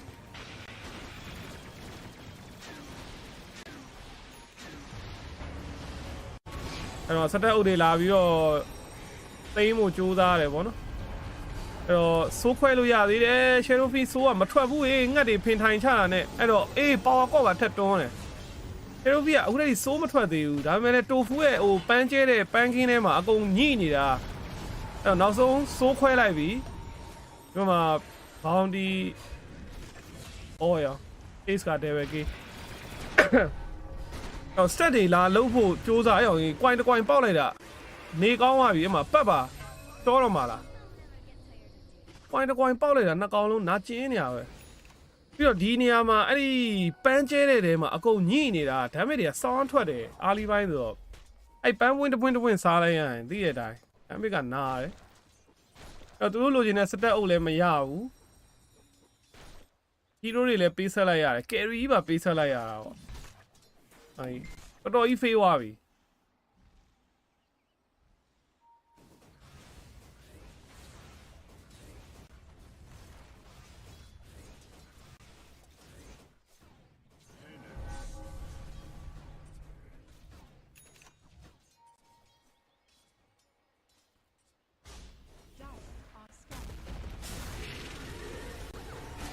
အဲ့တော့ borrow strike ပြီးမှတက်တာ borrow strike ပြီးမှ terrorize ဆိုရင်ဟာဒါပေမဲ့သေတာပဲ terrorize တော့မထိဘူးဒါပေမဲ့ပန်းကျဲလိုက်တယ်သေတယ်ဝိုး wow အဲ့နှစ်ကောင်တော်တော်လောက်တာဟာတိုဖူးနဲ့ကွင်နဲ့နှစ်ကောင်နဲ့တကဘာပဲဘူးမှမလို့ပပဲ damage ကလည်းလုံလောက်တယ်ချစ်တိုဖူးရဲ့ပန်းကျဲတဲ့တစ်ပေါက်ကျန်တဲ့ကောင်တွေ fan နေုံပဲ Shadow Fiend တို့ Ace တို့ဘုံးမကျဲတာသေတော့မယ်အေးအမ healing ရှော့သွားပြီ အသေးကန်ကြီးလေးဆိုပြီးတော့နော်အငမ်းမရပြေးစားတာခေါဟန်းစောကောနဲ့တွေ့သွားမလို့တင်ဘူးတကယ်ဆိုဘေးဆက်ဘက်ကိုသူမိမမမိတဲ့ဟာ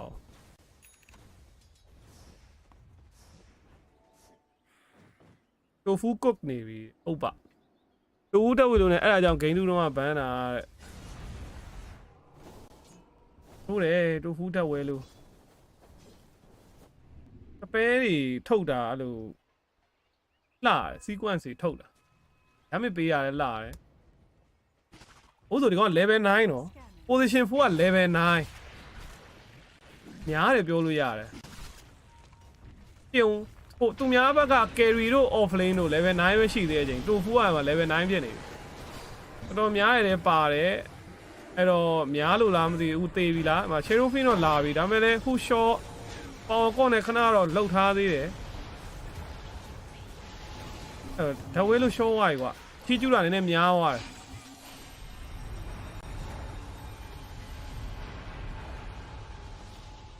ဘောင်းဒီအကုန်လုံးကွဲနေတော့လိုက်ဆွဲရတာအရန်ကောင်းတယ် track ကြီးတွေတောက်လျှောက်ရနေပြီဟာ track ကြီးတွေသေပြီစမ်းကင်းတရီသူကြီးနဲ့ပြန်တော့ထွက်လို့မရလိုက်ဘူးဗောနော်ဘေးဆက်ဘက်အပြာချောင်းနဲ့ပဲရှော့သွားofflane 1-1 ချင်း trade လိုက်ရတဲ့အနေထားပဲအခုဟာအရှိမ position 2ကောင် position 4-5 2ကောင်ရတာပဲသေပြီစွမ်းနေဗျာ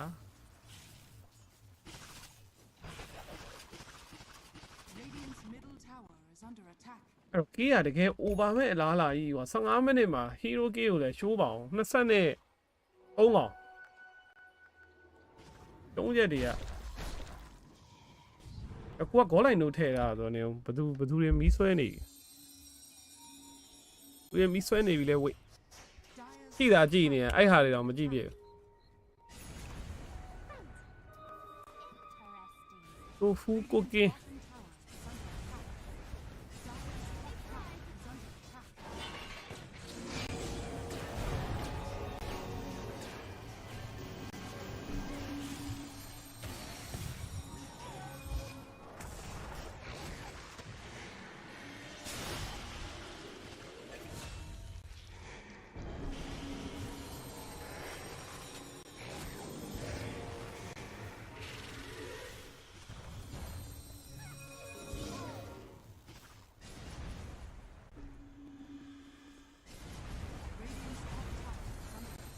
အကြခင်ရိုရှန်လုတ်တော့မှာအဲ့ GG ဘက်အကောင်လေး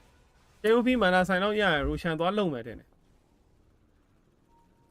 ခံအကောင်လေးနဲ့ Pistol Bat နဲ့ရိုရှန်လုတ်ကြတာအရန်လွယ်မှာအာမာရီနှုတ်ပြီးတော့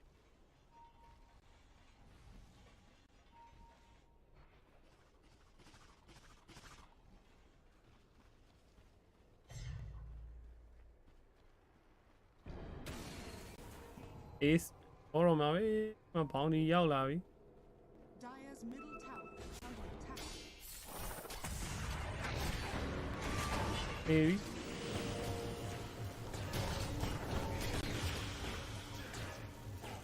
Fine tree. Dire are scanning.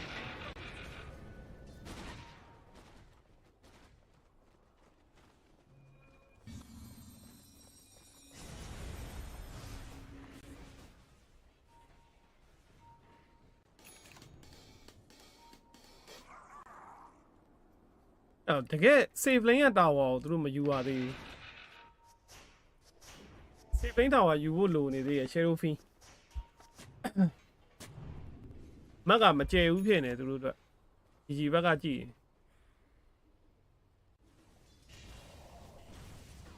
အပေါ်တာဝါကြီးမကျိုးတော့ဒီအထဲထဲကိုဝင်ဖို့ကခက်နေသေးရမလားပြီးရင် Roshan တွေပါဒီမိနစ်မှာယူဖို့ကနည်းနည်းခက်နေအဲ့တာဝါအရေးကြီးတယ်အဲ့တော့ Tundra လည်းအဲ့တာဝါကိုလုံးဝကာကွယ်ထားတယ်ဒီမိနစ်ပိုင်းမှာ Roshan မပေးခြင်းလို့ပေါ့နော်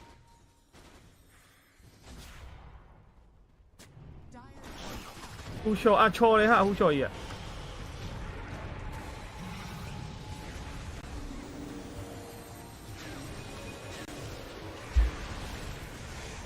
ဘေးဆက်ဘက်ဟိုမှာရောင်းနေပြီစပရစ်ဘက်ဆေးကြီးနဲ့ဟိုမှာတေးမလို့ဖြစ်နေအဲ့တော့အဝေးကစ်တွေပြစ်တယ်တော့စ်လေးပြစ်လိုက်ဟိုမှာဆိုးပြစ်ထဲလိုက်နေဘေးဆက်ဘက်အဲ့ဒါနဲ့နာနေဟိုဝယ်ရမယ်ထင်တယ်ဒီကောင်ပါလဲအီတာနဲ့ shroud တို့ပါတော့တခုခုပိုက်တို့ပါတော့ထည့်ရမယ်ထင်တယ်ဘေးဆက်ဘက်အဲ့ဘလက်စတုံးကြီးမသွားပဲနဲ့အမြဲစပဲကြီးစားနေတာဒီကောင်ပိုက်တစ်ခုလောက်ထည့်လိုက်ရင်လုံလောက်ပြီထင်တယ် back damage တွေရော visit damage တွေရောနောက်အဲ့ဒီ bounty ရဲ့ toss တွေရော magical တွေကျွေးကန်နေရ Radiant are scanning. Dire's middle tower is under attack.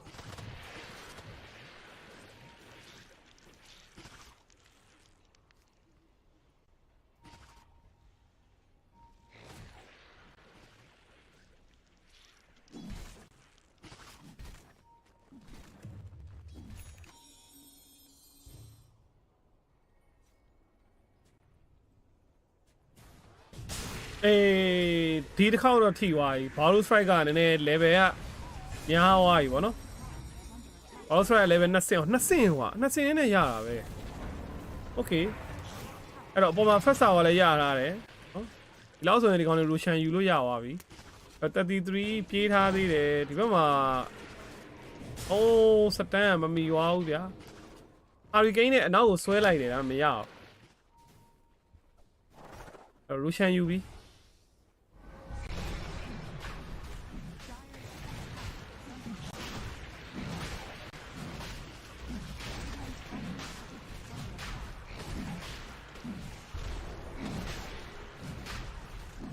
Yeah, no, we can you Amari no.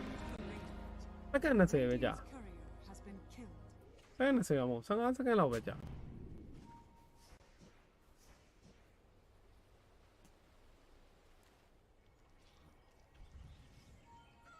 Fagon liquid where there have been Fagon liquid where who are these where these friend who are it. I'm Gene.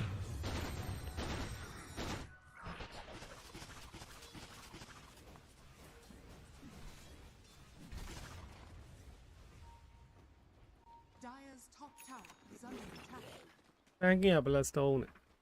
So nice, so nice. Now what's sicky, no? Minute the same. Easily, yeah, now I tell you, man.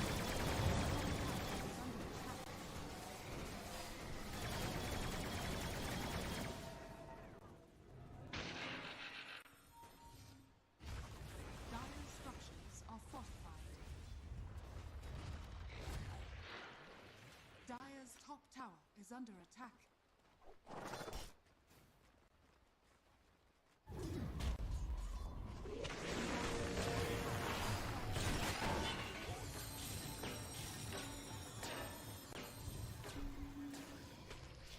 Now I dance TV you are we and my savvy or bounty when we impact Tolumia and need how Yaula.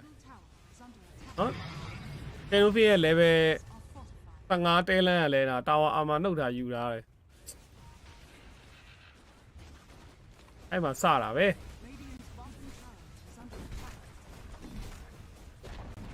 Tower not low. I'll let my first tower, Jenny. I'll let me Malu. Have you tapped me?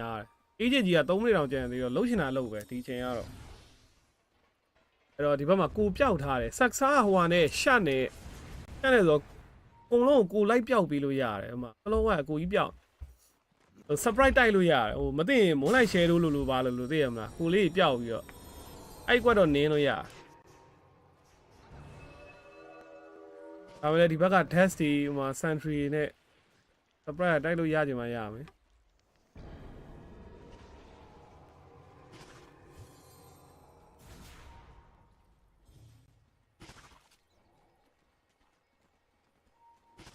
33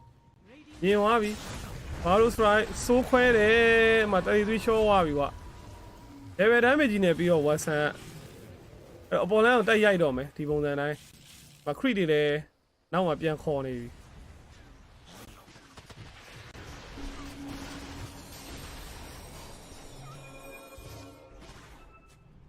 Ace ကတခါတည်း BKB သွားဖို့လုပ်နေတာကွာဒီကောင်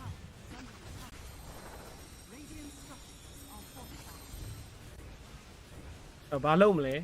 ထုံးလားဒီတိုင်းပဲရက်ကြည့်ပဲအဲ့ဒီမှာဘောင်ဒီတို့ကလောဝိုက်တို့ကဘာမှလုပ်လို့မရတော့ဘူး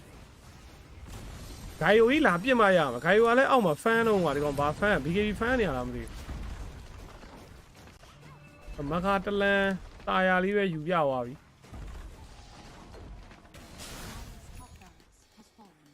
အဲ့မှာ KO ပါတွေစပြီးမျက်ခုံးလောက်ရတဲ့အချိန်ပဲဖြစ်ပါတယ်နော် KO ပါတွေ duration over တွေမျက်ခုံးစားလောက်ရပါပြီကိုပြောပါတယ်ကြီးပွဲတွေက duration under နဲ့နော် K ကလည်း over ဖြစ်ချင်မှဖြစ်မှာလို့တခါတလေအခုဆိုရင်စောင်းရမ်းရည်ကြီးပြီပွဲကအချိန်မရွေးပြီးသွားနိုင်တယ်အခုလာမဲ့ smoke battle မှာနိုင်ဝိုင်းပွဲပြီးပြီရှုံးသွားတော့မှမရှုံးမဲနဲ့တူတင်ကိုတင်လောက်ဖြစ်ရင်တော့မသေးကြဘူးဗတည်းရှုံးသွားမှရမှာရှုံးသွားဖို့ဆိုတာလေအေးအမ AJ 10မိနစ်နဲ့ရှုံးသွားဖို့ဆိုတာလေလွယ်ကူမနေခဲ့ဘူးအမတက်ပြီဗျာနောက်တလန်းဝက်ဆန်မကာကြီးဖြစ်နေပြီတော်ပြီနော်မတက်နဲ့တော့တော်ပဲချိုးဟီရိုမကင်းနဲ့တော့တော်ပြီမကာကြီးတော်ရောပေါ့ဖိုးဆက်အထဲကိုဘယ်သူတွန်းထည့်လိုက်တာတော့โอเคဟိုဘက်ကတွန်းထည့်တာတင်နေဖိုးဆက်ကြီးတွန်းထည့်ပြီးတော့အထဲမှာတတ်ဖို့လုပ်တယ်နောက်ဆုံးပြန်ဆုတ်သွားပြီကွာ respect တော့ပေးထားတယ်ရမ်းမလို့ဘောနော် age ကလည်းစက္ကန့်20ဆိုတော့ပြန်ဆောင်းလို့ရပါတယ်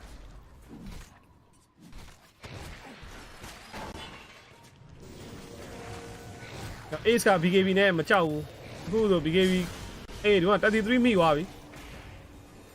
33လေးပေါ်မှာတင်ထားတယ်အဲ့ဒီမှာချမ်းတော့အကောက်ခံလိုက်ရပြီကွာ4 step ဘာညာမသေးသေးဘူးဒါတော့ချမ်း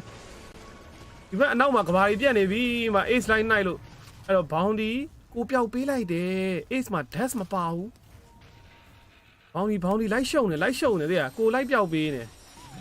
အဲ့တော့ Watson မှာစိုးခွဲပြီBorrow strike အဲ့တော့ knife က BKB မချီးခင်မှာ damage တွေကတော်တော်လေးစားသွားပြီကွာ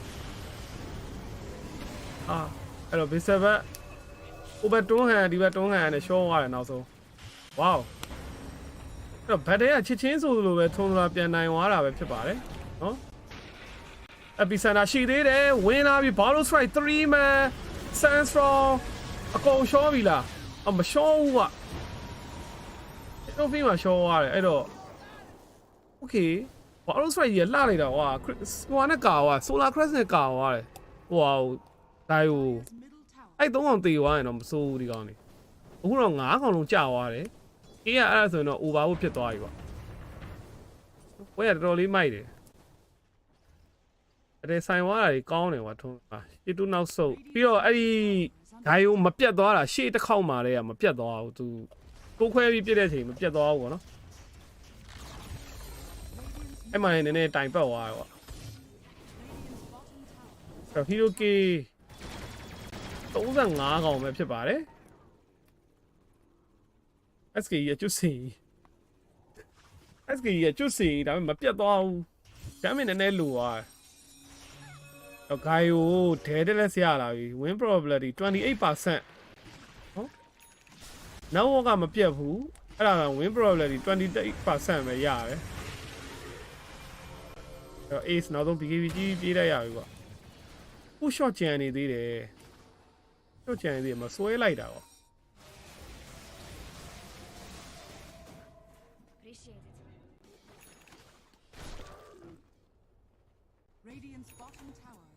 ဒီ KO ကတော့ရပြီဒီ KO ကတော့21အဲ့တော့ second tower တစ်လုံးပြန်ယူထားတယ် Tundra ရဲ့ပြန်ပြီးခမ်းပတ်တဲ့ level တစ်ခုတော့ရောက်လာပြီ27 minute ဒါပေမဲ့ထပ်ပြီးတော့နေအန်နီရီတော့များတယ် terrorize ချော်သွားတယ်ဆိုပေမဲ့ physical နှစ်ချက်သေသွားသေးတယ်33က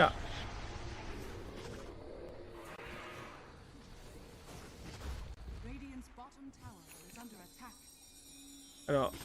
ဟိုနေဘာလို့မှတက်မှာလားတက်လို့တော့မကောင်းဘိုင်ယူရအောင်မှာဒဲဒဲနဲ့ပြစ်ချမှာဒီကောင်လေရိုရှန်ဆောက်မှပဲရ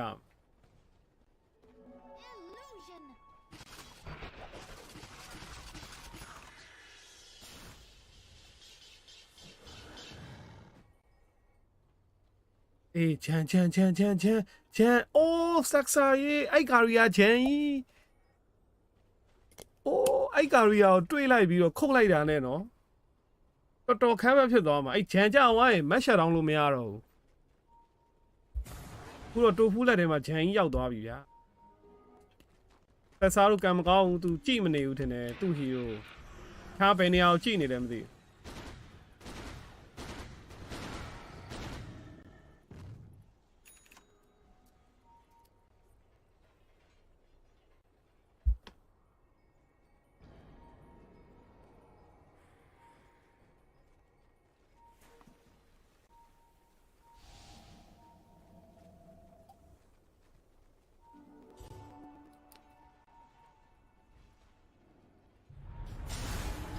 啊呀，冇晒嘢，錯意。蘇咧虧啦，蘇虧下咧，把嘛對唔對到啊？喏，阿嘛轉過3萬，然後收工咪 A 咧 BKB 資嚟呀咧。但係佢咧 Lotus 把嘢咧都 save 咗 save 啲，跑到 strike 咗正啲嘅。啊 short 嚟話，沒有，但係啲嘢咩嚟？比嘛開有必切啲，嘛開來喏樣嘅。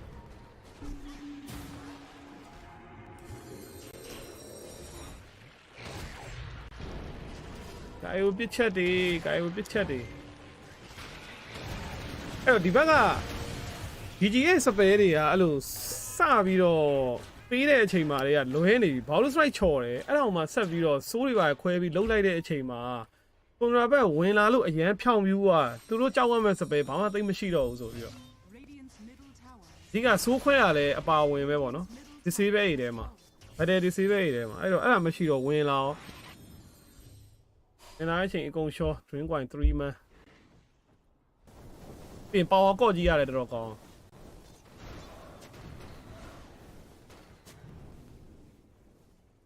ဘိုင်ယိုသာတိတန်းနေရဝိုင်းကြီးကြီးကသွားပြီထင်တယ်သူတို့အားလီတိုင်မင်ကအခုကျိုးသွားပြီမကာတလန်းရပြီးတော့ဆိုတော့ဟီရိုကင်း9កောင်ပေးလိုက်ရတဲ့ဘတ်တယ်မာတွေကကျိုးကျင်နေတာအေးအမရိုရှန်မှာပေးရပြီသွားပြီ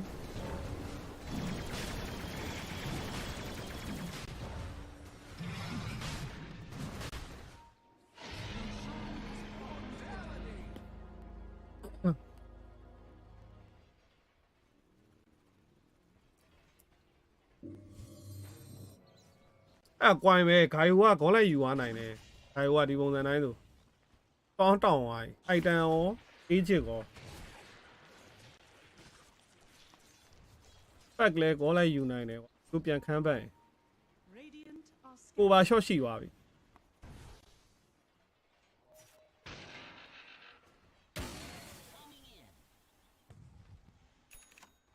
ဒီတန်းနဲ့ပြီးသွားပါပြီအဲ့တော့33လဲအစော့သွားနေတယ်အိုက်တန်တွေကဖြည်းဖြည်းပြန်ထွက်လာပြီနေနေရလို့တော့ပြောလို့မရတော့ဘူးဒါတော့ probability ကို40ပဲပေးထားသေးတယ် why ဟော probability 40ပဲပေးထားတယ်ဒီလိုနေထားတော့ agent တွေနဲ့ item တွေပြန်ထွက်နေပြီတော့လဲ 2k ပြန်သားတော့ပတ်ကအစအပြာချောင်းထည့်တယ်ရောင် damage တွေကတော်တော်လေးတော့ထွက်နေပြီဒီဘက်မှာ win coin physical ပါမယ်ပြန်တက်လာပြီ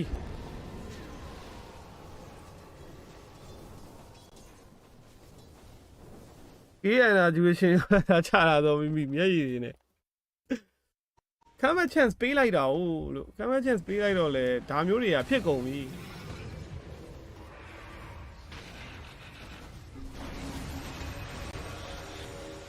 အလန်တိုင်းမှာစိုက်ပြီးတော့မှကျုံးပြီ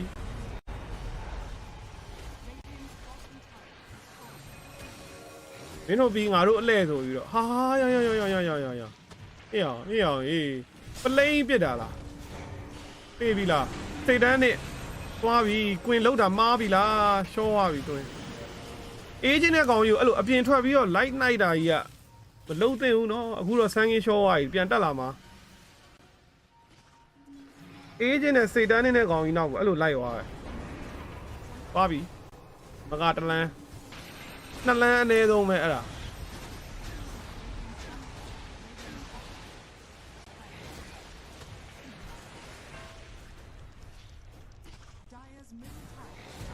ဟာ ဟာ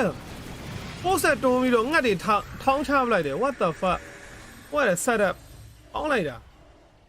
ကျွန်တော်ဖီကို4 set နဲ့အရှိကိုခေါ်ထုတ်သွားတယ်33သူထည့်တာလား post set ကခေါ်ထုတ်ပြီးငတ်တွေထောင်းသွားတယ်ဟမ် POG ဆန်းကင်းထွက်လာပြီအေးလို့လွတ်လောက်လားဆန်းကင်းထက်လိုက်ထားတယ်ဗျာအဲ့မှာ post set တွန်းပြီးတော့ guiding လောက်သွားပြီကွာအဲ့တော့လွတ်သွားပြီအဲ့တော့မဂါတလန်းနဲ့အလေလန်းတက်တာဝါတစ်လုံးယူသွားတယ် Dire's middle tower has fallen. 33ကိုကင်းနေဟုတ်ပါ33တကယ်ကွတ်နေတာ post set ကြီးနဲ့ဆွဲသွင်းတဲ့အကွက်တွေပါအဲ့ဒါဒီ mid lane မှာတည်းကကိုတွေ့လိုက်တယ် Herofin ဟို post set တွန်းပြီးတော့အမှကြည်တာရက်ဖြစ်ချက်တွေ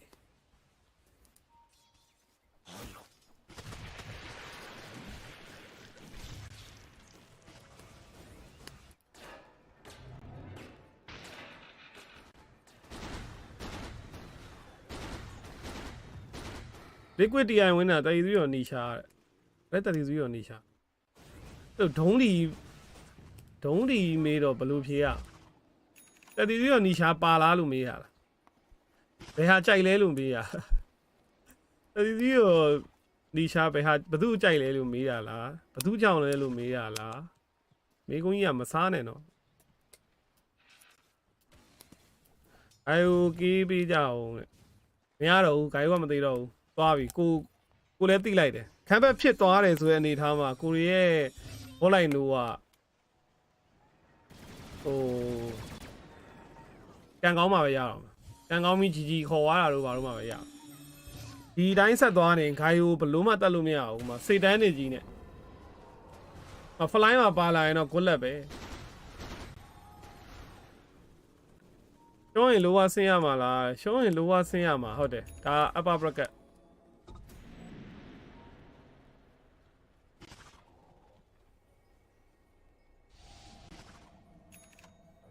သူကြောင့်လေကိုကတော့ငါ့အလုံးကောင်းလို့ရတယ်ပဲထင်တာပဲသူကြောင့်လေဆိုတာတဲ့ငါ့အလုံးကောင်းပါတယ်ဒီကွက်ကမိခင်းရလွယ်လို့မိခင်းလည်းကောင်းပါတယ် nature prophet ကြီးတဲ့လောက်ပါ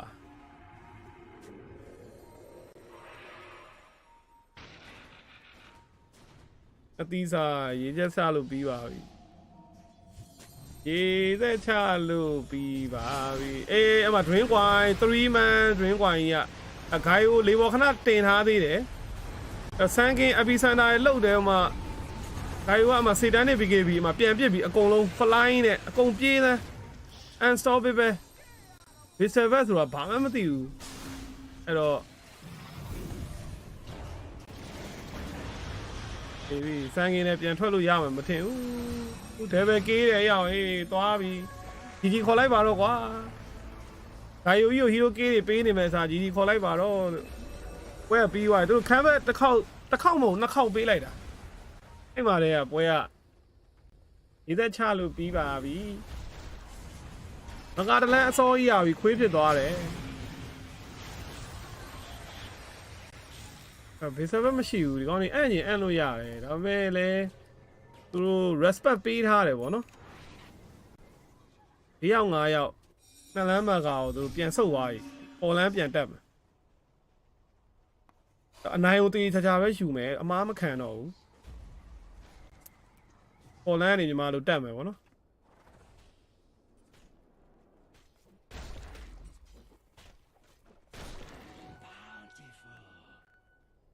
33 3 တိုင်း TI နဲ့အချင်းမြန်မာနဲ့ခမ်းဘက်နှစ်ဝဲမှန်သွားပြီနော်တဲ့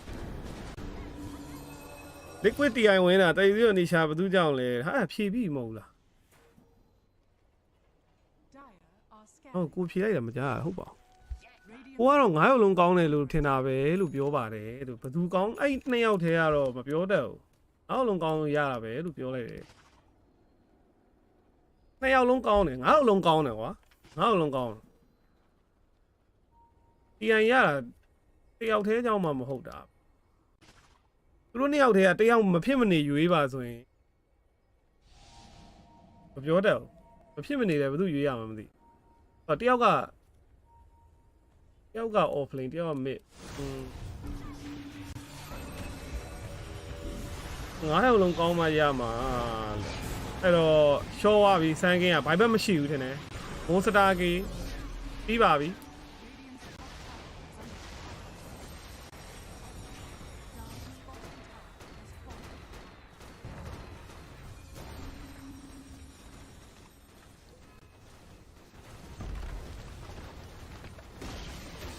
Radiant's top tower has fallen.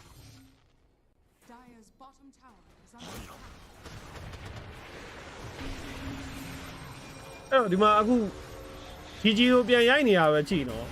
ဒီကောင်းရဲ့33ရဲ့ visit အားကြောင့်အဲ့လို game 2 game 3 9တယ်လို့တော့ပြောလို့ရတာဟိုကောင်ကြီးက visit တော်တော်ပိုင်တာကွာအပိုင်ကျင့်တာ visit ကိုအဲ့တော့တကာနဲ့ဝင်ပစ်တယ် Watson DKB ကြီးပြီးထွက်တော့ပြေးသွားပြီကွာ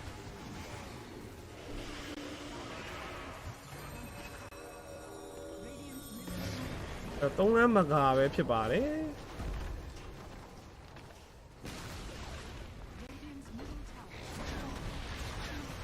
salary ကဘလို့အဲ့အရှိန်ပြေးဝင်သွားလဲ salary ကဒီအထက်ကိုဘောင်ဝင်လောက်တာချန်ကြီးနဲ့ဝင်သေးတာကွာအဲ့တော့ Bible တွေတော့လှုပ်ထားတယ်ပွဲကမပြီးသေးဘူး ဒီမှာ run နေတယ်ရော Chernobyl ကဘယ်လို run နေအခုမှသိတယ် Chernobyl run နေတာအဲ့ဒါကြောင့်ဟိုခြံကပလိန်ပြေးတက်သွားတာ Chernobyl run နေလို့အဲ့တော့ကိုကြောင်သွားသိရမလားဘာလို့လောက်တာလဲလို့အောင်မြင်တော့မယ်ကြည်ဟိုမှာတရုံးမဲကြံတော့တာလောက်ကွက်တွေမျောနေတာသိလားဒီဘက်မှာ Radiant Triangle မှာမျောနေတာ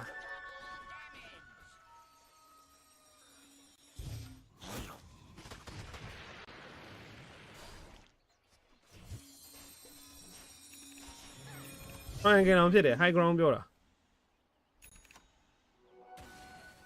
Tundra ရတဲ့နေ့ကရောငါ့လုံးကောင်းတာလား Tundra ရတဲ့နေ့ကစကီတာတို့နဲ့နော်စကီတာတို့တနီးကင်းတို့အေးဘောအဲ့လိုပဲပြောရမှာပေါ့သူနာဂိုင်းနဲ့ rap ပြီးဆော့တဲ့နှစ်လေ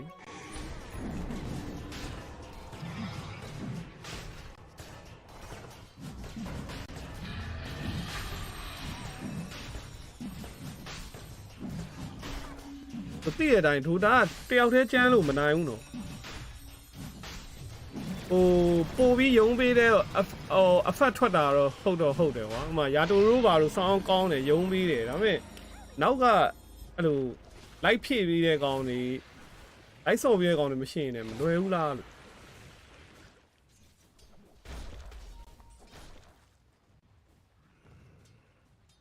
အင်းလိုက်ကျန်းမှာပဲ TI ရမှာကဲကခေါ်လိုက်သွားပြီခေါ်လိုက်ကပြီးပြီလို့အစောကြီးတွေကခန်းဘက်ဖြစ်သွားကြတဲ့ကကိုကအမြဝေးပြီးသားအဲ့ချိန်မှာတဲ့စိတ်ဝင်သားတော့ဒါရိုးတတ်ဖို့ဒီကောင်ဒီမှာမလုံလောက်ဘူးဆိုတာသိပြီးသား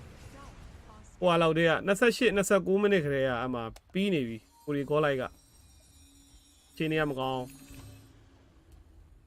နေ့ကမီခေကောင်းတာမီခေ Radiant's ancient is under attack.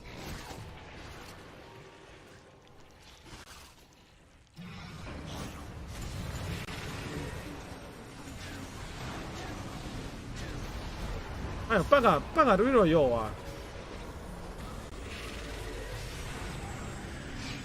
အဲ့တော့နောက်ဆုံးပတ်တယ်ပေါ့နော်ဒါကြီးကတော့ဒီမှာ night 4 BKB စစ်တန်းနဲ့ပြစ်တာမခံနိုင်ဘူးမှာကြောပေးထားလဲရိုက်ခွဲချက်တွေပဲကြာအဲ့တော့ GG ပဲဖြစ်ပါတယ်ကောင်းတယ်နော်ခန်းဘက်ဟွာ duration over k over one light yes အဲ့တော့ Tundra အနေနဲ့အပေါ်ကဘတ်ဘုံးနဲ့တွေ့မှာပဲဖြစ်ပါတယ်မနှက်ဖြန်ပေါ့နော်ဘတ်ဘုံးနဲ့တွေ့မယ်ပြီးရင်ဒီမှာ T strip နဲ့ဟိုနဲ့ IG နဲ့တွေ့မှာပေါ့နော်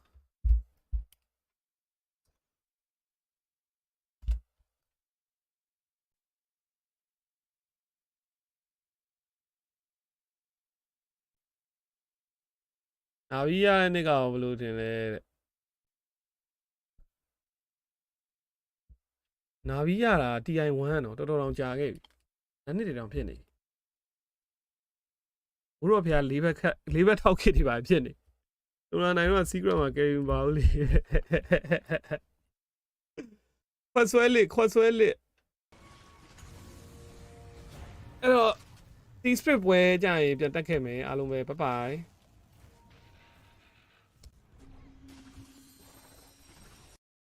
ဒီ script နဲ့အိုင်ဒီနဲ့ပွဲကြရင်ပြန်တက်ခဲ့မယ်အခု string ကတော့နားမှာဖြစ်ပါတယ်အားလုံးပဲ see you ဒန်ဒီခစ်လေဒန်ဒီဘချာခစ်လေUK Gary ကဲအားလုံးပဲ see you ပါ screen တွေကနေရာတိုင်းမှာရှိတယ်နင်သူတို့နဲ့အတူရှိချင်တာဘာမှမဆိုဖြစ်နိုင်ပါလေscreen တွေကအမှန်တရားကိုစောင့်ထိုးပါဘူးပြီးတော့သူတို့ကမင်းကိုဘဝနှစ်ခုတစ်ပြိုင်နက်တည်းအသက်ရှင်ဖို့ခွင့်ရေးပေးတယ်မင်းကိုယ်တိုင်နဲ့မင်းရဲ့ hero တွေသူတို့ဘလို့ချန်ပီယံဖြစ်လာလဲဆိုတာကြည့်လိုက်ပါပြီးတော့သူတို့နဲ့အတူအနိုင်ယူလိုက်ပါနိုင်ငံတကာဆုရှင်များ OG Team Spirit Tundra 1x ပါမင်းငါတို့နဲ့အတူရှိနေရင်မင်းအနိုင်ရမယ်screen တွေက